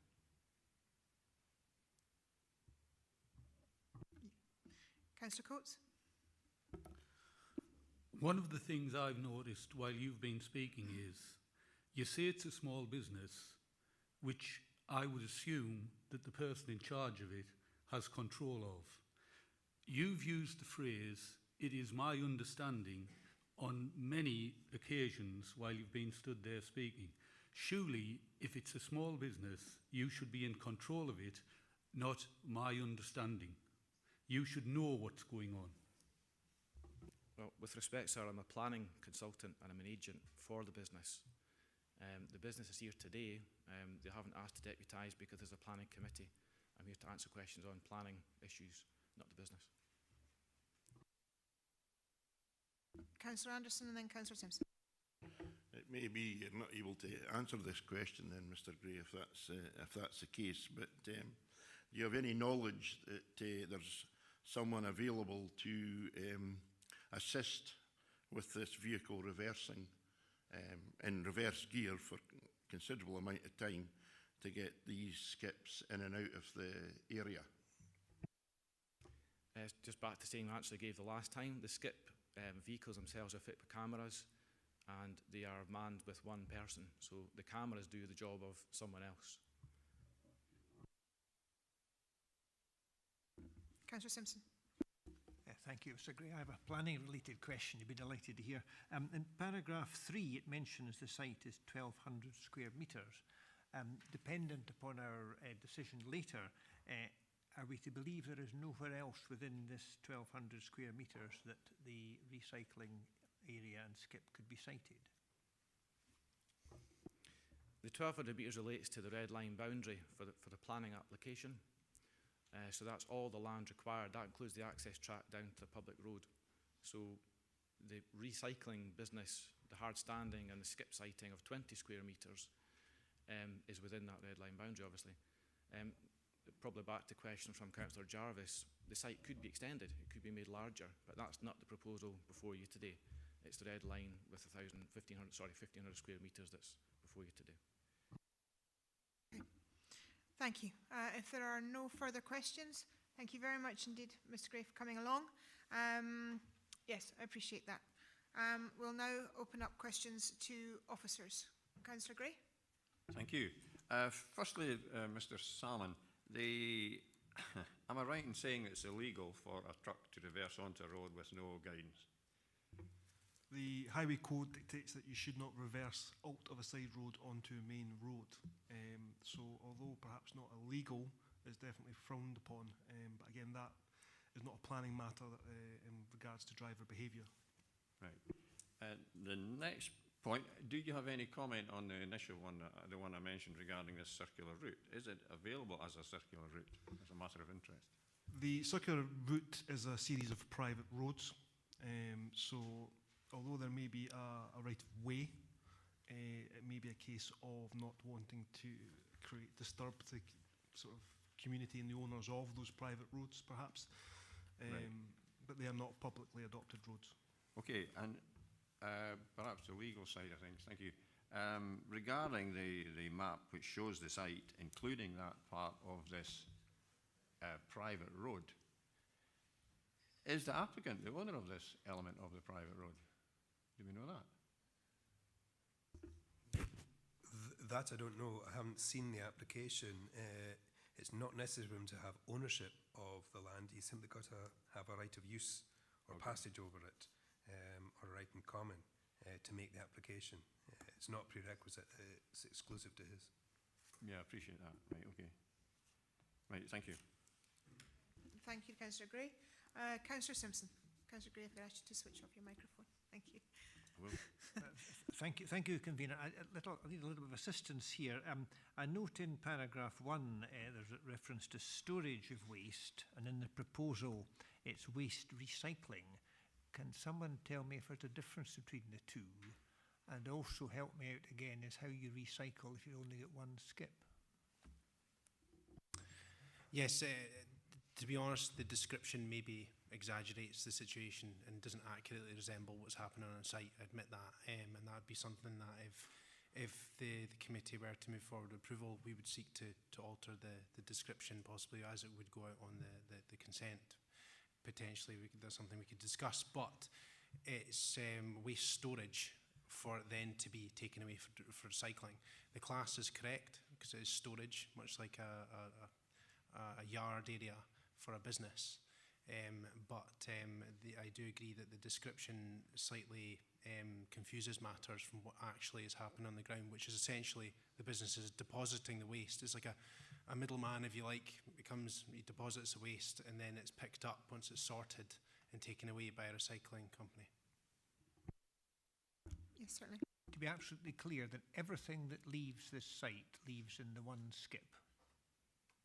As far as I'm aware, that is the case. I was there when a skip was being picked up, and it was the case that the skip was full of timber, and that was being taken away. So whether or not, I'm not fully aware how they sort the material, but it would appear that they are sorting the material into different types of waste, which is then possibly put into the skip to then be taken away. But I'm not entirely sure as to how that would be broken up on site and whether the contractor breaks down the materials when it comes into their site. But essentially speaking, it is dry waste, inert waste, as the consultant was stating there. When I was visiting site, I didn't see anything other than your radiators or your acrylic bathtubs and timber. So stuff that would be not causing a nuisance in terms of smell and odour, but yes, it's the typical kind of material that would be removed from a site on a plumbing job and deposited there. I don't want to labour the point, Convener, but then just back to the recycling. Am I to understand then that there's piles of different material in this yard and different materials are put in the skip to be removed at different times? Or is that something we have no knowledge of? This was just basically my observation on site. There was a pile of wood and then there was a separate pile of other materials. So as the applicant said in their statement, they are sorting material to then be taken away in the skip. That is the situation as it would appear when it was on site. It's not much clearer, but thanks very much. Can I ask a question following that, if you don't mind, Mr. Niven? You've witnessed a skip actually being removed. Can you give us an indication of the time frame that you actually witnessed when you were there? I turned up when the empty skip had been deposited already on the roadway, and the skip trailer in question had driven in a forward gear up the lane. And the way what I witnessed, it wasn't maybe as extreme in terms of the number of cuts. The person driving was able to make it in within a matter of minutes. It wasn't an extreme manoeuvre where he was cutting constantly to get in as far as when I witnessed it. But that's not to say another driver might do it another way. I witnessed it being deposited onto the trailer, but I didn't then witness it reversing down the road. That's as far as I witnessed. But yes, as far as I'm aware, it then drives in a forward gear further up lane and then reverses max down the road, and then will deposit the full skip onto the road, put the empty one on, and then do the manoeuvre again, and then come out and pick up the full container. Although somebody did point out there is another way of being able to pick up the container, because you'd be able to pick, if you were to reverse in and pick up full one, put it into the empty one, and then drop them both off, you could then pick them up. But that could be down to a different way that companies do that. But that was pointed out to me by another individual who has knowledge of skips being picked up. But that isn't the case. This is the way that they operate. Okay. And also for clarification, just on that, I mean, as much as we have an application in front of us, the performance of the skip lorry and the company doing that really isn't within our control.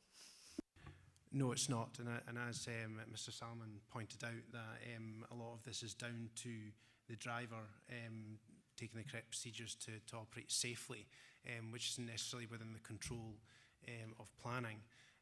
But obviously that's a consideration.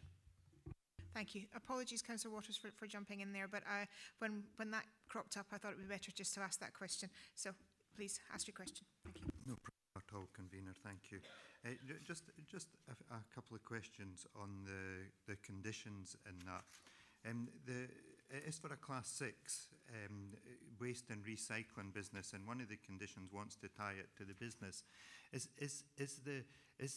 the classification, or if this is approved, is it tied to the business or is it tied to the property? I.e., if the property sold and another business was going to run from that property, would it be able to do so? The terms and the wording of the condition is such that it says for the purposes ancillary to the business on the site of Bridge House. So if the Bridge House were to be sold on, that business would no longer be operating from Bridge House, so then no, it wouldn't be complying with the terms of that condition. Right, so the old application that was where they were allowed to run the business is specifically for that business and wouldn't carry forward. On the scale of the business, is there any way controlling, because Mr. Crombie may end up with a very successful business, and we may not just have 6 vans or that coming in, we may have 20 or 30 vans coming in, and the scale may increase considerably. Is there any control that this planning application can put on, or any conditions can put on that? We can't control, obviously, the existing business that operates from the site and its success, but essentially speaking, it is constrained by the site, its size of the site. There's only so much rubbish that could be deposited onto that site, and then it would become ineffective. It's very small tight. It is quite tight, as you've seen from the photographs. So there would be a point at which you wouldn't be able to put any more waste onto that site, and then they would need to potentially have to look for alternative means to satisfy the requirements for their waste. But no, we wouldn't be able to control the number of vehicles coming to and from that site. We have to deal with it in terms of the current situation. And just one final question, just on the safety of the site, or certainly what I seen when I visited, I thought was, personally quite concerning. Is there anything, enforceable within the planning or generally within the council for a site that would be like this to ensure that it is operating, it's not just tidiness, but that's part of it, because if you're tidy, you're safe as such. But given that there was, certainly when I visited, and I accept that it's probably different waste at different times, but certainly lots of loose cardboard just sitting around, I thought was maybe a bit unsafe. Is there anything that can be done within to deal with that side of it, or if we were minded to approve this application? Well, from our point of view, in the first instance, obviously, as you can see in the photographs and from my own visits and the visits by the planning officers, the site is well contained, and I didn't witness any rubbish on any area outside of the site. I take your point about making sure that the site is tidy, and that is often down to the applicant to ensure that is the case. It's very difficult for us to put in enforceable conditions about the cleanliness of a site. I mean, there are going to be points, because as you can see from the photograph that was taken in the slides, the site was quite tidy at the point when the officer visited the site and myself visited the site. However, when at other points, depending on potentially the job, it could be quite transient in terms of the amount of waste that's on the site. I think we would find difficulties in applying a condition. I've seen consents where we have put on conditions saying that the site shall be maintained in a clean and tidy way, but how enforceable that is I would say it's questionable. Okay. Do we have any further questions, sir? Councillor Barnacle. Yes, I've one or two questions. We heard from Mr. Cunningham that in previous inquiries of the council, they were told that the site didn't need planning permission, and now we find that it does. So, any comment on that? The other point on the planning terms is clearly we're not talking about a recycling business. We're talking about storage. I think that's been confirmed. What's happening here is the storage of waste, and then a commercial skip is coming in and taking it away, presumably to landfill. So would it not be more appropriate for a waste storage area to be located in a proper zoned area, industrial area, rather than a quiet residential village, is my question in planning terms. And also, I would like to know, there's comment about conservation considerations. Although KELTYBRIDGE is not a conservation area, it's got a lot of historical houses and it's got a number of listed buildings. So take issue with paragraph 60. It also is close to the Blair Adam Design Landscape area in the plan. So I query paragraph 60's accuracy. And finally, I'd just like to ask Transport Planning. They have no objection to what seems to me to be a very narrow, inadequate access on a permanent basis that involves reversing of commercial vehicles down a core path and a cycle route. I'm surprised you have no issue with that. Would you like to comment? Okay, I think there was three questions there. Well, certainly two questions with in the middle. So the first one, and then Mr. Salmon.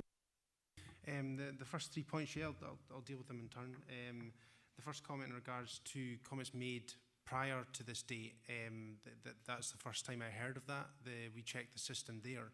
The first point at which we were aware of any comment formally coming into us, we dealt with through an enforcement officer going out visiting the site, and hence the reason this application is in. So I'm not aware of any previous correspondence inquiries. I'm not saying that isn't the case. But essentially speaking, our first record was, I think it was May this year. But the other comments, that they may have been picked up, whether it was a phone call, I don't know, but there's certainly no record in our system of those previous inquiries. But at the end of the day, an application is now in, and we're looking to deal with that accordingly. The second point regarding storage and not recycling, that is correct. As I said earlier, that was maybe a mistake on our part in terms of the description. It could have been a bit more clear. But essentially, yes, this is a situation where waste is being stored on site, awaiting to be picked up by a waste business for recycling. In terms of going to landfill, I don't know how that company operates. I'm assuming that it is actually being recycled.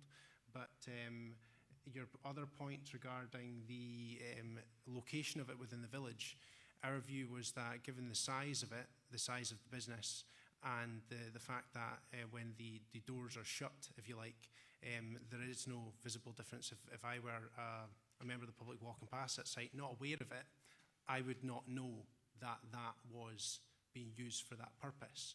So our view was that it wasn't having a significant impact in that respect, and it was quite a small area associated with an existing local business. I appreciate, yes, in an ideal situation, they would be taking it directly to a waste facility, but we did not consider that the impact was so significant, given the scale of it, that it is unacceptable to have a small area for the holding of waste. Your point about the impact in the conservation area and the Blair Adam landscape designation, I would disagree, and I agree with the officer. As you can see from the photographs, it would be hard to say that there's any impact, because once the gates are shut, it's not visible. So it comes down, when you're considering impact in a conservation area, it would have to be a visible impact. In this sense, we didn't consider there to be any outward impact, hence the reason why the officer took that view. The final point I would turn to Mr. Salmon to address in terms of the transport. Yes, in terms of, I presume, the reversing is the main issue in regards to safety.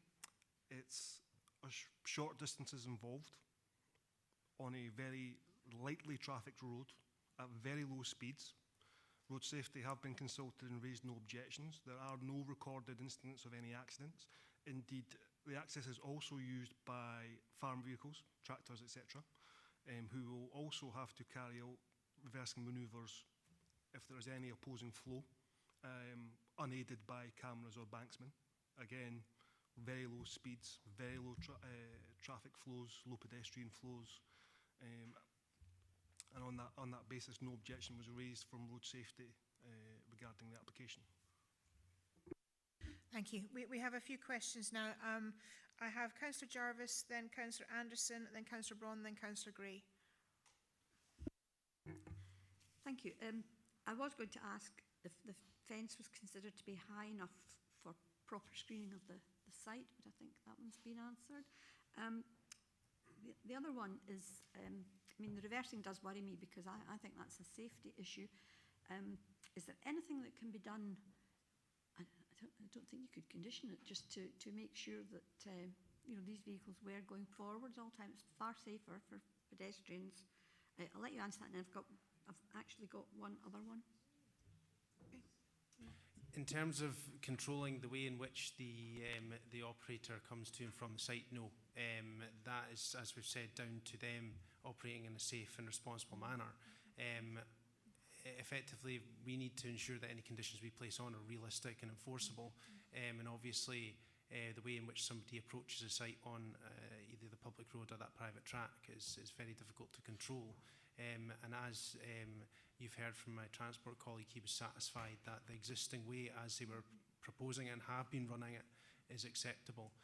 So I would see no reason to look to condition that matter, even though I think it would be not possible to condition it. Okay. And can I have my pièce de résistance? Certainly, Councillor Jarvis. Can I just ask, just because we've got the photograph on Councillor Jarvis's first point about is it sufficient? Could we put the photograph back up of the gate? Oh, there's nobody there. Just left. Okay, maybe we could do that because we'll see what we can do to get that one back up. But that might answer that first question. And if you could give your next question, that'd be great. Yes, it's the way the wording is that it's change of use and alterations to garden ground to form a waste recycling business. Now, currently, that's not what's happening. But what is there to stop this business progressing if it gets bigger, maybe brings in another kind of trade into it, virtually being a recycling business, which could give great, you know, problems to the people living round about? Well, the use of it is for the storage of materials associated with that plumbing business, and it's conditioned as such. If they were to diversify into other elements of that within the realms of the existing plumbing business, that would be incredibly difficult to control because obviously it's how he operates. So if he was doing any other business associated with that plumbing business, say solar panels, whatnot, but in terms of if it was another business that he decided to create alongside that wasn't originally associated with the plumbing business, then that might be an issue because then it wouldn't be the plumbing business operated from that property. That's the way we'd be able to control it if he were to create another completely unassociated business.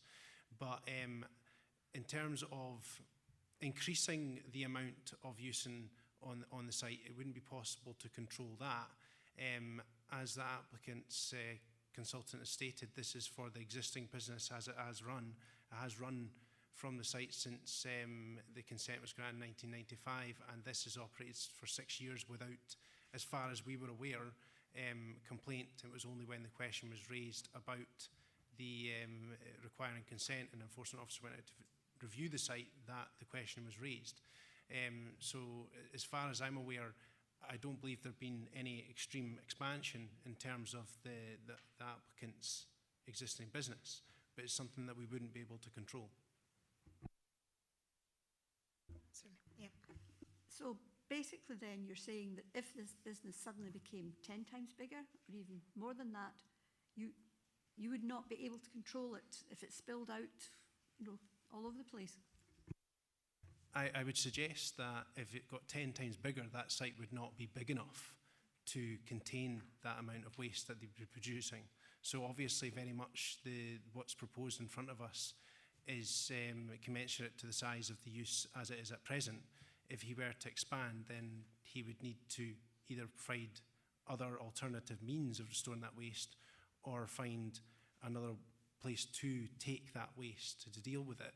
But at the current stage, this is to deal with a situation that's commensurate to the existing use. 10 times bigger, that would be 10 times more waste, and that wouldn't be able to be stored on that site. Okay. Next is Councillor Anderson.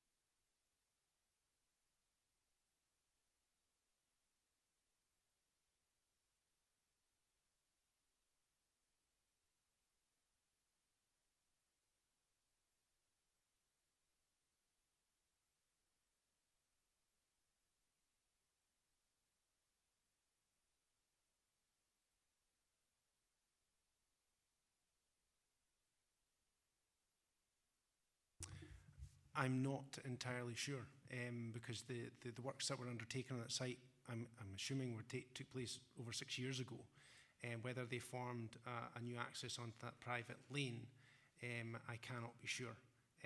Obviously, it's what's on the plans in front of us just now. It may be that that has been a long-standing access, but I cannot confirm that. Yeah.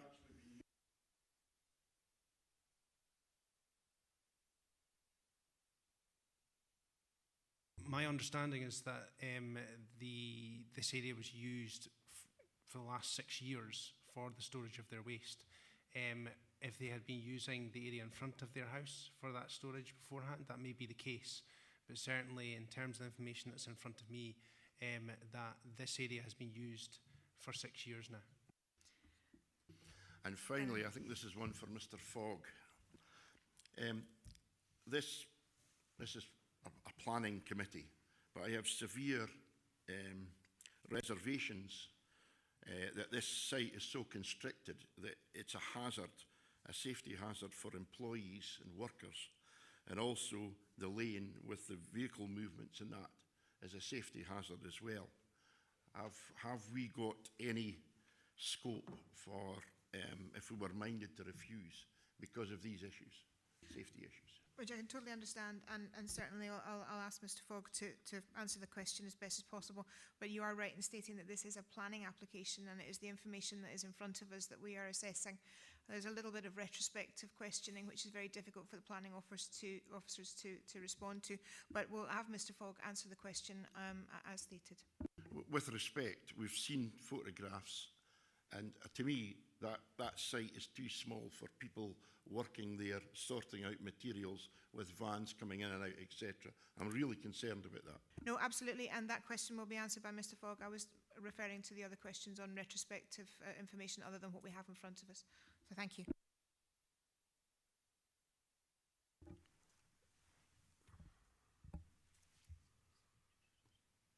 It's a question for which it's difficult to provide a categorical or definitive answer, Councillor Anderson.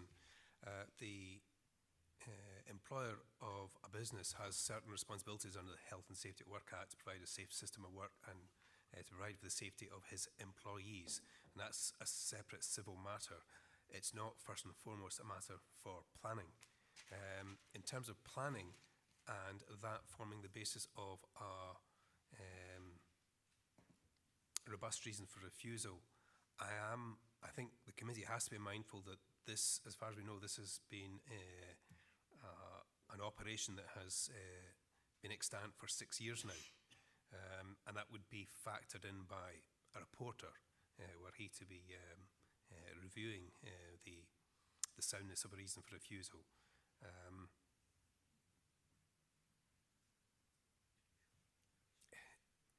It's difficult to say that is clearly a planning matter. It's first and foremost, it's a private matter between the business owner, his employees, and others using the site at his behest. You have to apply the policies of the development plan, take into account the advice and comments you've had from transport planning and the road safety section, who have not objected, which would further lessen the confidence I have at that alone being a basis for refusal. I don't think it can be any more definitive than that. Thank you. Thank you for doing the best you can on that one. Thank you. I have Councillor Braun and then Councillor Gray. Thank you, Convener. It's a question perhaps for Mr. Niven and maybe Mr. Fogg. I'm just wondering, given that the applicant has more land in his ownership, can we condition to expand the site to allow vehicles to turn and come out forward gear? Do we have that position, or are we limited to the paper as it is in front of us?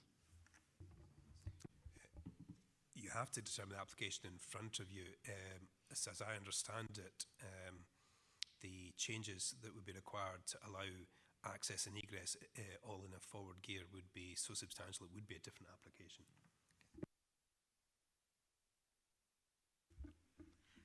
Councillor Gray, thank you very much indeed. Have any further questions for the committee? No, thank you very much. If we come to the end of the question section, I will open this up for debate. Are there any comments or debate on the application in front of us, Councillor Simpson? Yes, Convener, I'm a bit disappointed with this, the wording of the proposal. It's been indicated that perhaps some of the wording is not clear. I would suggest that some of the wording is not correct. Therefore, we are being asked to approve a proposal which is incorrect. Would I be right in thinking that's what we're being asked to do?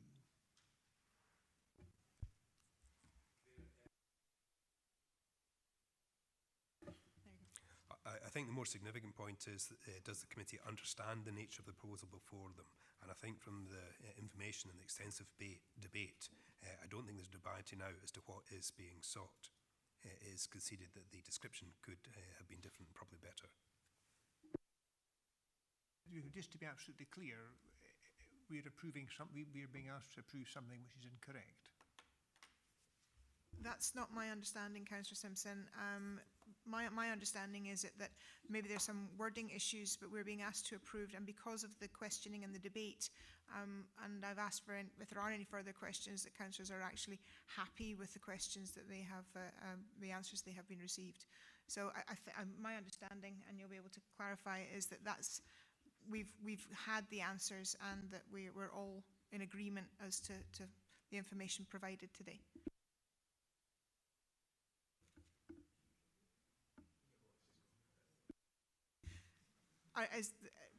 Would you like clarification on that again? I think we're all terribly happy with the answers. We have had them, Convener. I wouldn't dispute that. We've had the answers, but whether we're happy with them is another matter, I think. Okay, Councillor Robertson.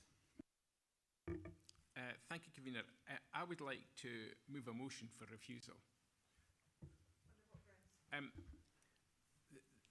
This business has operated on this site since at least 1995, when it got consent to operate a plumbing and heating business, and there was absolutely no issues whatsoever with the way it operated, and because all the waste was stored in a different part of the site owned by the applicant.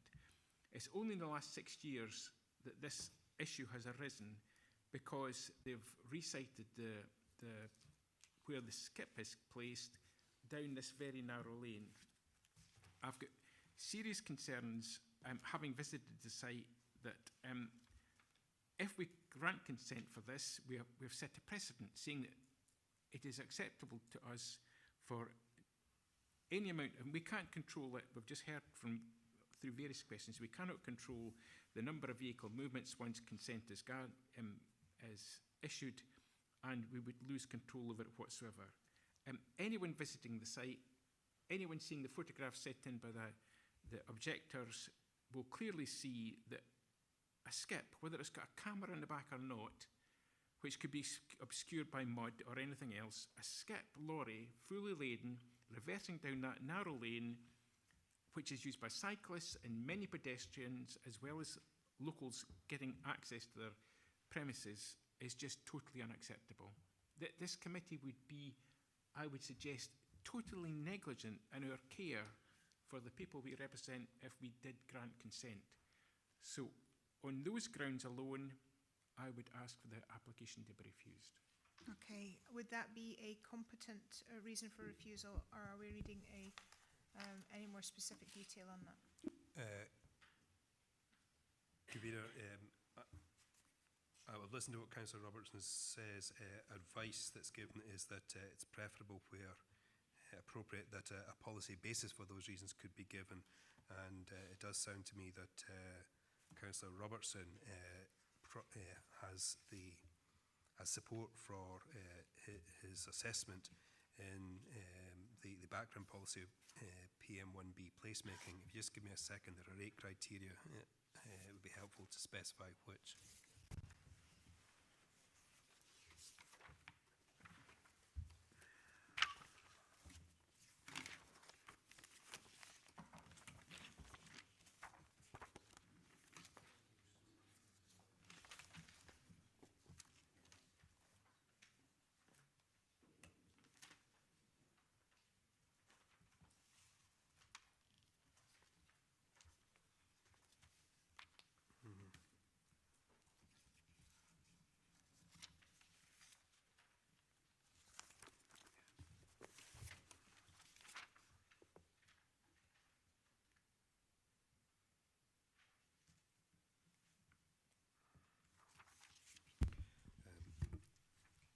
looking again at the placemaking policies, PM1A and B, I think on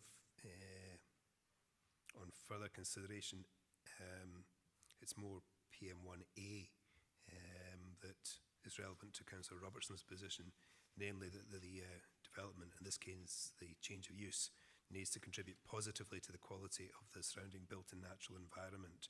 And I think it's Councillor Robertson's position that it does not.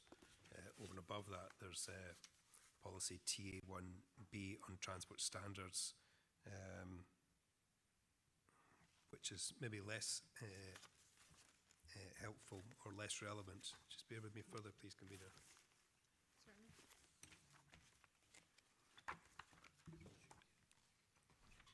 I don't think it's traffic generation.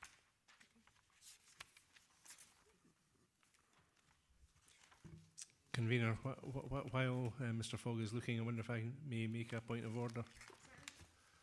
Thank you. I take great exception to Councillor Robertson's remarks regarding if this committee were to approve this application, then it would be negligent.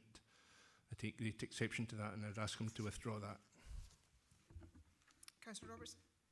I'm sorry, I think everyone in this committee are here to represent their opinions. That would be my opinion, and I'd be dishonest if I didn't say otherwise. That would be my opinion. Okay, would it be acceptable then to state that instead of this committee being negligent, that you would find in yourself would be negligent? Yes, I would be most than happy. Okay, thank you. Would that be sufficient? No. Okay, thank you. Well, first of all, we'll go through the reasons to refuse, and then we'll come back to that particular issue. Thank you, Convener.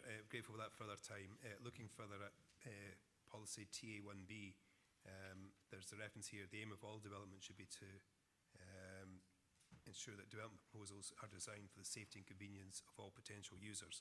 So based on what Councillor Robertson advanced, it's my view that the two relevant LDP policies that are relevant to his position are policy PM1A and that transport policy of TA1B, to the extent that he does not consider it to be a proposal designed for the safety and convenience of potential users, if he is content to incorporate that Mr. into Fogg, his motion. as always, I'm grateful for your help and advice, and that just meets the points I'm trying to make. Can I, before I address the other issue, can I ask if there is a seconder to that? Councillor Barnacle. Yes, I am happy to second my colleague on the grounds for refusal explained by Mr Fogg. I also noted on placemaking and transport accessibility. I also felt residential areas, RD1 was appropriate, but I think we're probably okay where we are, but I'm happy to second, yeah. Okay, thank you. On the point of order that was raised by Councillor Drysdale, and thank you very much for your patience in going through the first part of the business. As convener, I would have to say that I do think it's important that the role of this committee is seen to be of good standing. I have to agree with Councillor Drysdale. I don't think it would be negligent on our part when we take the information from officers and we take the information from experts in their field and base our opinion on them. I don't think we're being negligent, so I accept Councillor Drysdale's point, but I also accept the fact that you are speaking on behalf of yourself and a resident and with the details on this particular application, and are raising that as an individual to put forward your concerns. So I do take that into consideration. I apologise for if I've upset Councillor Drysdale, but my point is this. Having visited the site and knowing the site well, and knowing it's used by children and people on their bikes and pedestrians, if I had sat here and said nothing and it got passed, I would have been negligent, and perhaps not the committee, but there are serious road safety or safety concerns why this application shouldn't be given consent. Okay. Councillor Drysdale, you accept the apology? I accept the apology. I would just simply point out that, as the convener has pointed out, this is a recommendation by officers which they have taken into account information at their that is available to them, and if there's any negligence, I hope you're not saying that officers are being negligent, because I certainly do not think that they are. I accept that you have strongly held views regarding this particular application, and I don't necessarily disagree with them. The point is that it cannot be allowed to stand that this committee would be regarded as negligent for accepting an officer's recommendation. Thank you. I'm sorry, but I'm sorry. I'm sorry. If I may say, I am not criticising officers. This, I'm not criticising officers. We're here as members of this committee to voice our opinion on the reports that are put forward. We can agree or disagree with the points that officers have made. Officers have got years of experience in these things, but we are here as largely lay people to give our opinions. I've given my opinion. It's not a criticism of officers, it's my personal opinion. So please don't make it something that it's not. Right, gentlemen, I think you've both said your points, both out there on YouTube for everyone to see, so I thank you for that. And Councillor Gray, you wanted to? Certainly, could you voice your amendment? Sorry, your microphone. I recommend approval of this paper. There's a number of issues. One of them raised was the reversing onto the road. Now, reversing onto the road is a matter which is entirely up to that driver to make up his mind if he wishes to or not. We are not encouraging him to. He has alternative options.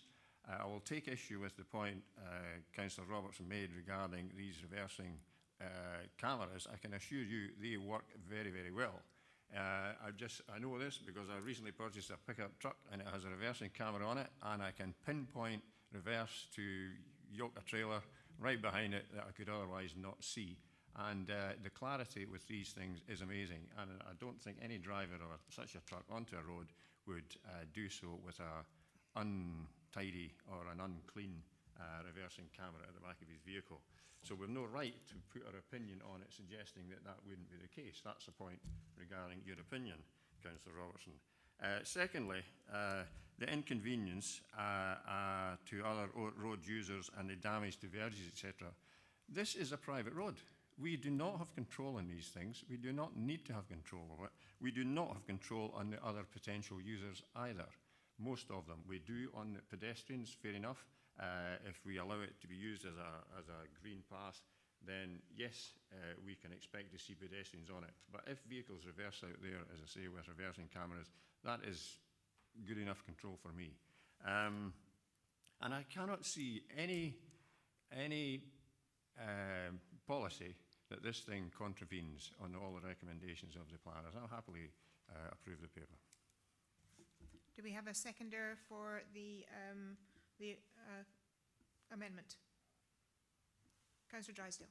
Yes, I'm happy so to second. Okay, thank you. We have a motion and amendment, and that will take us to a vote. Thank you very much indeed. Councillor Robertson would like to sum up. Councillor Robertson, you're right to sum up. No, I'm happy. I think all the points have been. We've had a really good discussion on this, and I think that the situation is quite clear, and I'm happy to go to the committee. Thank you very much indeed. I would agree with that. I think this particular paper has been well discussed, and the questions have been very poignant and very good. So I appreciate that, committee. Thank you very much indeed, and we will go to a vote. Convener, the motion is by Councillor Robertson, which is to refuse the application on the basis that to approve could set a precedent for comparable use of accesses such as this.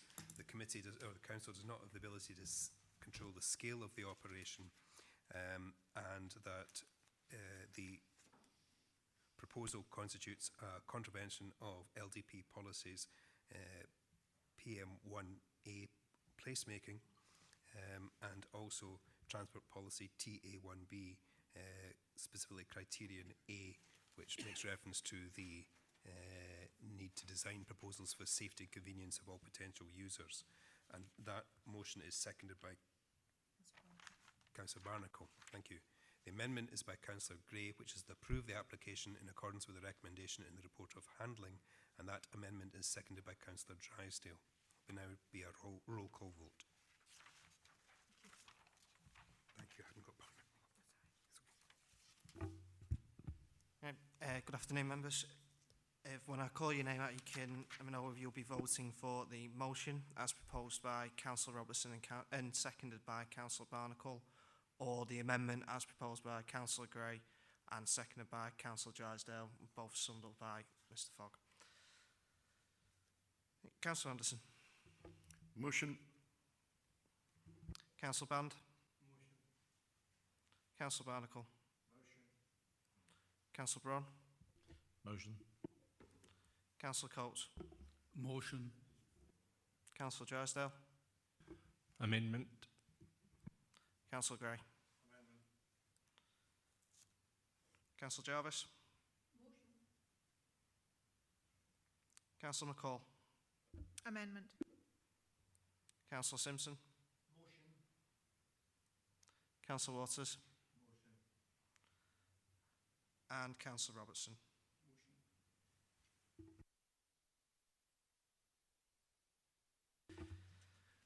So it was 9 votes in favour of the motion and 3 in favour of the amendment, so the motion will carry.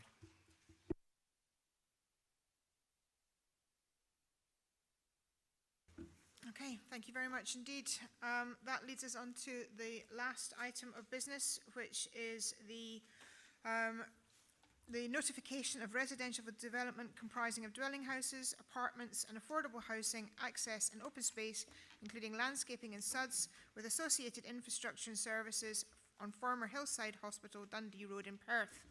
Now, this is a notification, so it's really just for points to be brought forward to the committee. But I believe Mrs. Conliffe has a comment. Just one update for members. If you could quickly look to paragraphs 42 and 43, we'd like to add in one further issue to be looked at when an application comes in, and that's on air quality. So under paragraph 42, we would add in air quality, and therefore leading on with that, in paragraph 43, an air quality assessment would be required. Thank you. Committee, do you have any points or any comments that you would like to make to officers regarding this notification? Councillor Drysdale. Thank you, Convener, and thank you, Mrs. Conliffe, for adding what was going to be one of my requests in relation to this this application regarding air quality. There are 3 or 4 aspects that I would like very detailed consideration to be given to as part of this planning application process. The first is access to and exit from Dundee Road, which is, of course, a very busy route. So I'm thinking firstly about construction traffic and, you know, in particular those exiting from the site and perhaps turning right to go out of the city across what is, as I say, a very busy road, and how is that going to be regulated? And then following the completion of the development, the same issues really apply to residents' vehicles who would require to exit onto a very busy road where speed is an issue, as evidenced by the fairly recent introduction of a VAS sign. So traffic coming in from the motorway will be travelling at substantial speeds in some occasions, and so I'm concerned about the safety of the junction, and I would ask for the report to be, you know, to give some detail to that.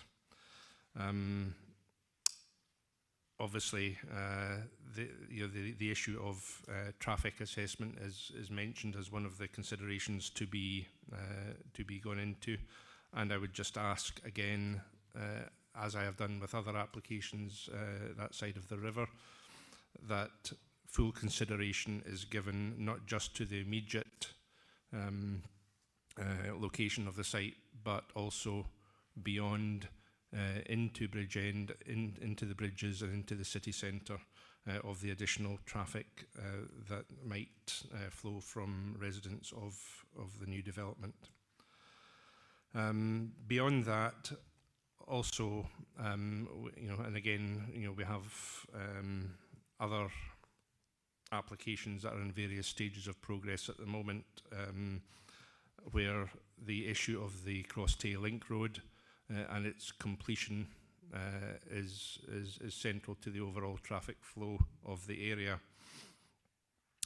We now are hopeful that CTLR will be complete in 2023, but obviously there are no guarantees at this stage, and so that's still 5 years away. I'm particularly interested, therefore, in the applicant's proposed construction time frame and any phasing proposals that they may wish to make in relation to the development either side of 2023. And as you say, the other issue is the air quality that you mentioned. Thank you. Thank you, Councillor Drysdale. That has been noted. Do we have any other comments on this application? No. Then that's us completed for today. Thank you very much, committee. Enjoy your lunch.